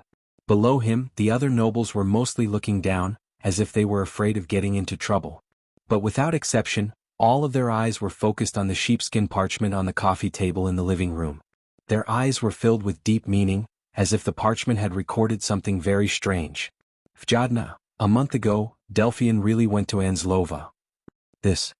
Nidevan replied, a little annoyed and regretful. I didn't know beforehand that she was going to Anslova, Your Majesty. Besides, even if I knew, Anslova was peaceful at that time. I had no reason to stop her from going out.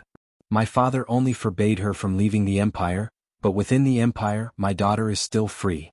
Think about it, what reason do I have to stop her from going to a small place in the Empire? This can't be used as evidence. I understand. You don't have to worry, the Silver Queen seemed to find this matter funny. She chuckled and replied, your daughter just happened to have some misunderstandings with the Count. If I knew beforehand that she was going there, I'm afraid I wouldn't have allowed her to go. But it seems that she probably didn't inform you, her father. Nidevan's face reddened. Although he was the Prime Minister of the Empire, there was nothing he could do about his daughter. Although he didn't want to admit it, it was something that everyone knew. The only thing that made him feel a little relieved was that the Queen didn't seem to care much about this matter. He naturally understood that this kind of thing could be big or small, but as long as the supreme person of the Empire did not care, then everything could be discussed. Thinking about it, it was impossible for His Majesty to take this kind of fantasy seriously. However, this matter was too despicable and it made him very angry. Your Majesty's observation is as meticulous as ever, he replied. This matter is indeed so. He couldn't help but glance at the stack of parchment again. It was these parchments that recorded the slanderous words that made him feel embarrassed. He naturally knew where these secret documents came from. The secret insignia on the parchment must have come from the Knight of the Imperial Court. There was only one such insignia in the Empire. But what puzzled him was why the Knight of the Imperial Court would suddenly bite him like a mad dog. In the report, they said that he was in cahoots with Georgindy Ridge and sent his daughter to Ansloy as a hostage. This was completely fabricated. Anyone with a discerning eye could tell that this was a ploy. Needless to say, at their level, these kinds of tricks were completely unpresentable. But it was precisely because of this that it made him feel disgusted. Young Nidevan couldn't understand who would be so bored as to use this kind of thing to play a prank on him with his daughter. It was like a cheap prank. It was disgusting. But it was precisely this kind of prank that deeply infuriated him. Everyone knew that Prime Minister Nidevan had a precious daughter, yet these people were using his daughter to cause trouble for him. This was almost equivalent to slapping him in the face. Whether it was out of concern for his daughter, his own face, or the dignity of his family, there was no way he would let this go. But he knew that the imperial court was in charge of the Knight of the imperial court. Her Majesty wouldn't use such a cheap trick to deal with him. So other than that, there were only those who could interfere. First of all, the Politz family. The young prime minister frowned. In the empire, they didn't seem to have a good relationship with the Palyuts on the surface. This was because Her Majesty had always supported the Palyuts in suppressing the factions left behind by the previous emperor. But everyone in the empire knew that this suppression actually came from Her Majesty herself. If the Palyuts made a move against him, it was equivalent to Her Majesty making a move. Unless it was a personal grudge, the Palyuts wouldn't be so bored. But he couldn't think of any personal grudges between him and the Palyuts. As for the rest, it didn't seem to have anything to do with them. But Vjadna, if Delphine really did go to Anslova, it's not good news, Constance suddenly said, hinting at something. Little Nedwin was shocked. He was originally angry because of these documents, but he completely forgot that if his daughter really went to Anslova, it would be a big problem. His expression changed when he thought of this. When the others saw the Prime Minister's face suddenly turn pale, they also understood that this matter most likely had nothing to do with him. So they couldn't help but look at the documents even more strangely. This clearly meant that someone was going against the Prime Minister. Who could it be? And if it was someone who was going against him, would it stop here? Everyone knew that Her Majesty couldn't determine that a Prime Minister of the Empire was a traitor just from a one-sided statement. This kind of thing was simply a clown's trick in a fight at this level. It wasn't worth mentioning. But the question was whether the hidden enemy had a backup plan. Everyone knew that if the person did have a backup plan, it would most likely be an even fiercer attack. At this time, little Nedwin had obviously thought of this. Although he wasn't as capable as his father, he still had some ability. But what he was most worried about now was, what if his daughter really fell into the hands of those people? At this time, the Silver Queen smiled slightly, obviously seeing through the Prime Minister's thoughts. She softly comforted him, "Don't worry, Vjadna. Delphine might not have really gone to Anslova. As for the people who are trying to frame you and the Prime Minister, I will naturally get to the bottom of it." Little Nedwin nodded and replied somewhat dispiritedly, "Thank you, Your Majesty." Constance smiled gently and nodded at the young Prime Minister. "P.S. I had a bit of a writer's block 2 days ago, but fortunately I've already settled it. As expected, only by persisting in writing can one have a train of thought." Chapter 963. The discussion that followed became long and meaningless. The secret letter was full of guesses and lacked concrete evidence. Even the nobles present could not really suspect that the Prime Minister was the traitor. Although they did know that someone had betrayed the interests of the empire, Angawa's occupation and Georgindy's accurate judgment proved everything. Especially now that the south of the empire was in danger, Her Majesty would not easily convict such a sensitive and lofty figure. Some guessed that this might be a ploy to sow discord, while others were gloating. Such a person most likely had a grudge against the Prime Minister. But no matter which one it was, this matter reminded people of the recent rumors about Duke Helix. First, it was the Duke of Flowers, then the Prime Minister. Who would be next? Everyone secretly felt that there was an invisible hand stirring up trouble behind their backs, but as for who this person was, it was hard to guess. Her Majesty also frowned. In the eyes of others, she seemed to feel threatened by these two matters. All in all, because of this unexpected secret letter, the tea party ended on a sour note. But in the end, Her Majesty did not say anything. It was inevitable that the nobles privately guessed who would be the next unlucky person. It seemed that Her Majesty still trusted the Prime Minister, so the person who made the move would be unlucky, or there would be some other twist. Everyone was waiting to see a good show. There was no doubt that the day's events left everyone with room for imagination. However, few knew that the Silver Queen's tightly furrowed brows relaxed after her vassals, especially little Nidevan, left. Her mood seemed to have returned to normal, or perhaps it was just a facade that she showed before. She looked at the backs of her vassals as they left, and instead chuckled softly. The Supreme Lady stood under the arched window in the living room and looked at the rose garden outside. Her gaze even passed through the gate of St. Cantifer's palace, seeming a little uncertain. Well, let's create some trouble for them. Poor old Walla, I hope you don't look in this direction too early, Constance said to herself. It's a pity that time is too short. If only I had realized it earlier. Lord of Flowers, Duke Helix, I hope that idiot Rodney doesn't make any mistakes. The mountains of Algash, I haven't seen them for almost 40 years. The sharp cliffs above the ice and snow are still in my memory. Darius, did you see that? Her Majesty stood quietly in front of the window. She raised her chin slightly as if she was facing an invisible audience. I heard that he is your grandson. It's a pity that I don't have time to see your descendant. How Rangaya will eventually fall into his hands. Perhaps this is Lady Martha's affirmation of us. I only hope that Gwendolyn and the others can find him as soon as possible. Darius, I believe you understand my choice now. The hall fell silent. The whispers in the wind that passed through the courtyard and the woods did not answer yes or no. But the Silver Queen seemed to already know the answer. She took one last look at the sacred palace of the Cruz people for thousands of years. Then she resolutely turned her head and no longer looked at the courtiers outside St. Cantifer's palace. It's time to know the answer. The carriage of the royal family was already prepared. In Autumn Hazel Manor, Scarlet counted the days with her fingers. She realized that she had been under house arrest in the castle on the outskirts of Rusta for nearly 2 months. The scenery around Bankel had changed from late autumn to late winter.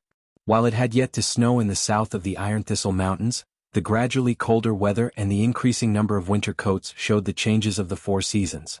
A few days ago, or to be precise, a month ago, news of Rusta could still be accurately transmitted to the castle. But with the war between Anglois and the Empire in the south, the atmosphere in the imperial capital became more and more tense. Recently, there were rumors of Duke Helix betraying the Empire and the Prime Minister colluding with the enemy. While these rumors were more or less inconceivable, every citizen living in the imperial capital could at least understand one thing. The guards and patrolling cavalry stationed in the imperial capital were obviously more vigilant than usual. In the memories of the older generation, this was something that only happened 60 years ago. It was as if there was an air of war unique to that era.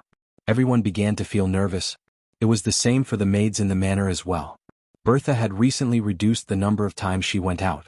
After all, during times like this, both the inside and outside of the city would become exceptionally restless. There would always be people taking advantage of this opportunity to stir up trouble. Moreover, the atmosphere in Rusta was tense and ordinary people were worried about being dragged into the unfathomable vortex.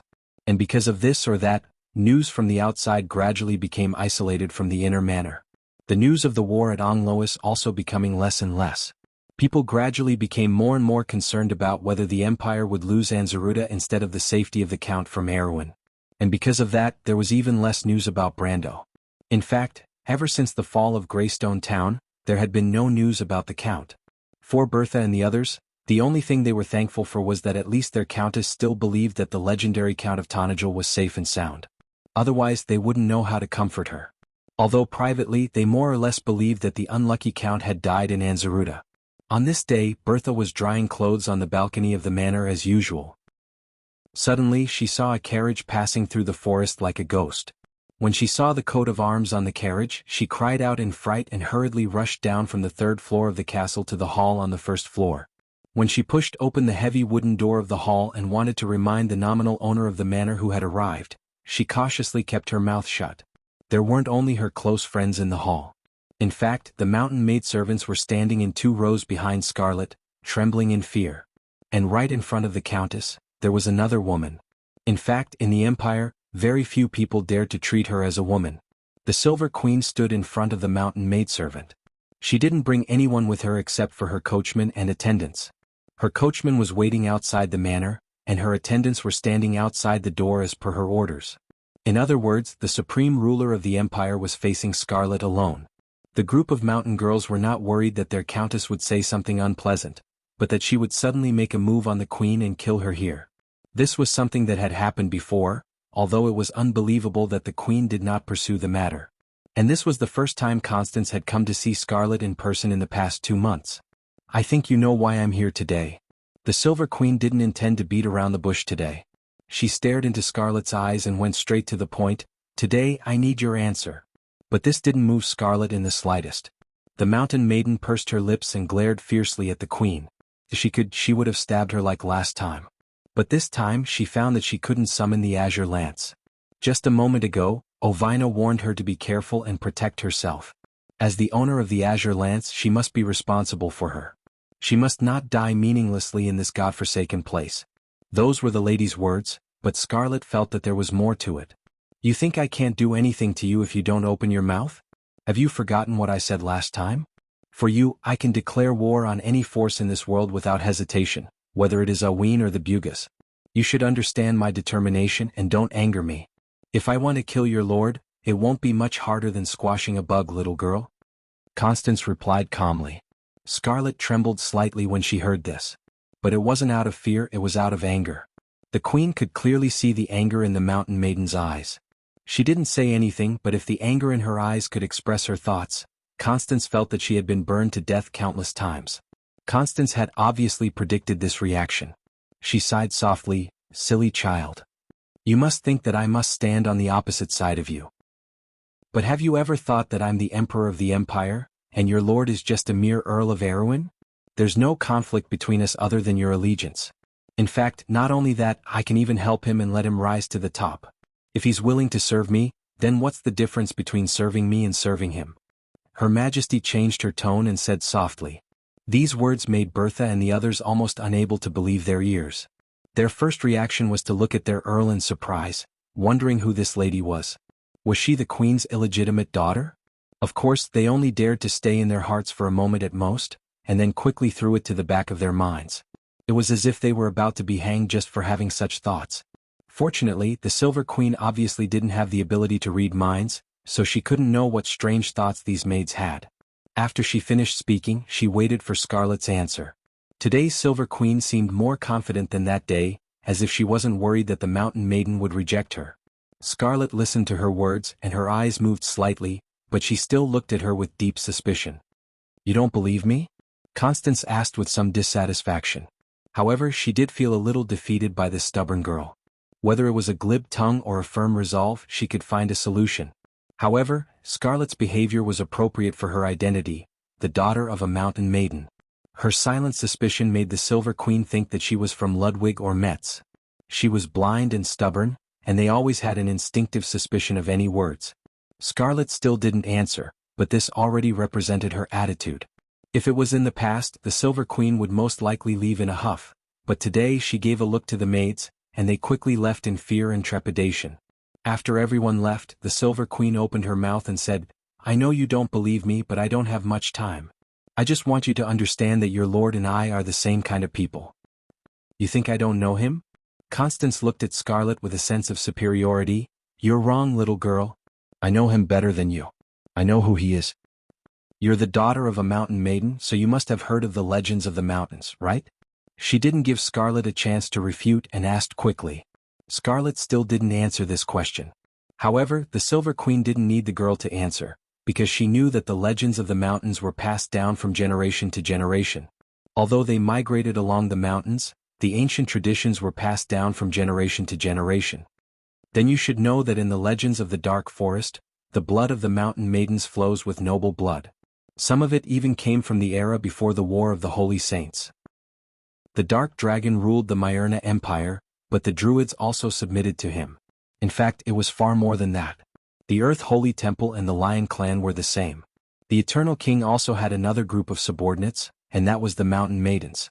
Constance smiled slightly. You swore loyalty to your lord, and it wasn't just because of the pure feelings of a young girl. You already knew his identity from the moment he gave you the golden apple. Who would a fairy give an apple to? Only the sage. He has the inheritance of the Dark Dragon. The Silver Queen said softly. The Mountain Maiden suddenly raised her head as if she had been electrocuted, and glared at her fiercely.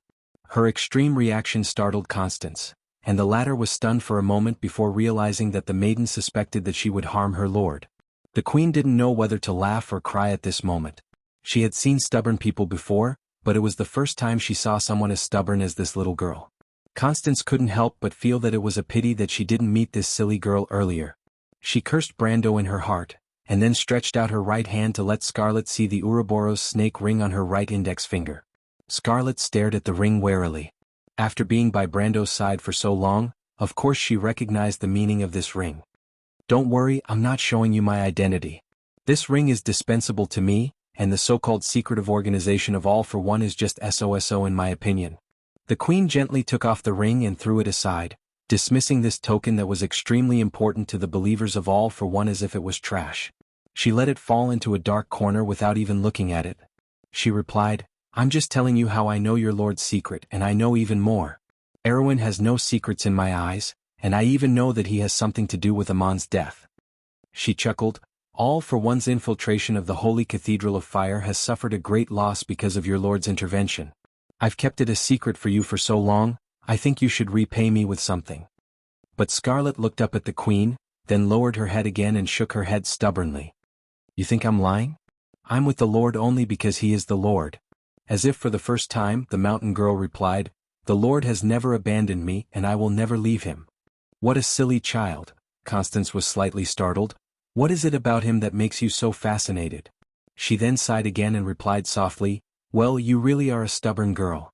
"Then Scarlet, do you really understand your Lord's thoughts, what he wants to do and what his purpose is? You should understand that he is different from each of you and he is far ahead of you.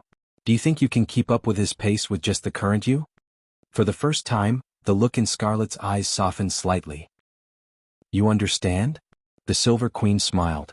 "I've said it before. Your liege and I are the same kind of people. Because both of us know the nature of this world, we are not confused by the myths and legends of the past 1,000 years. Scarlet, you've seen the drunken nobles out there. You've also dealt with the cultists with your liege, so you should understand the hidden threat under the superficial appearance of this world.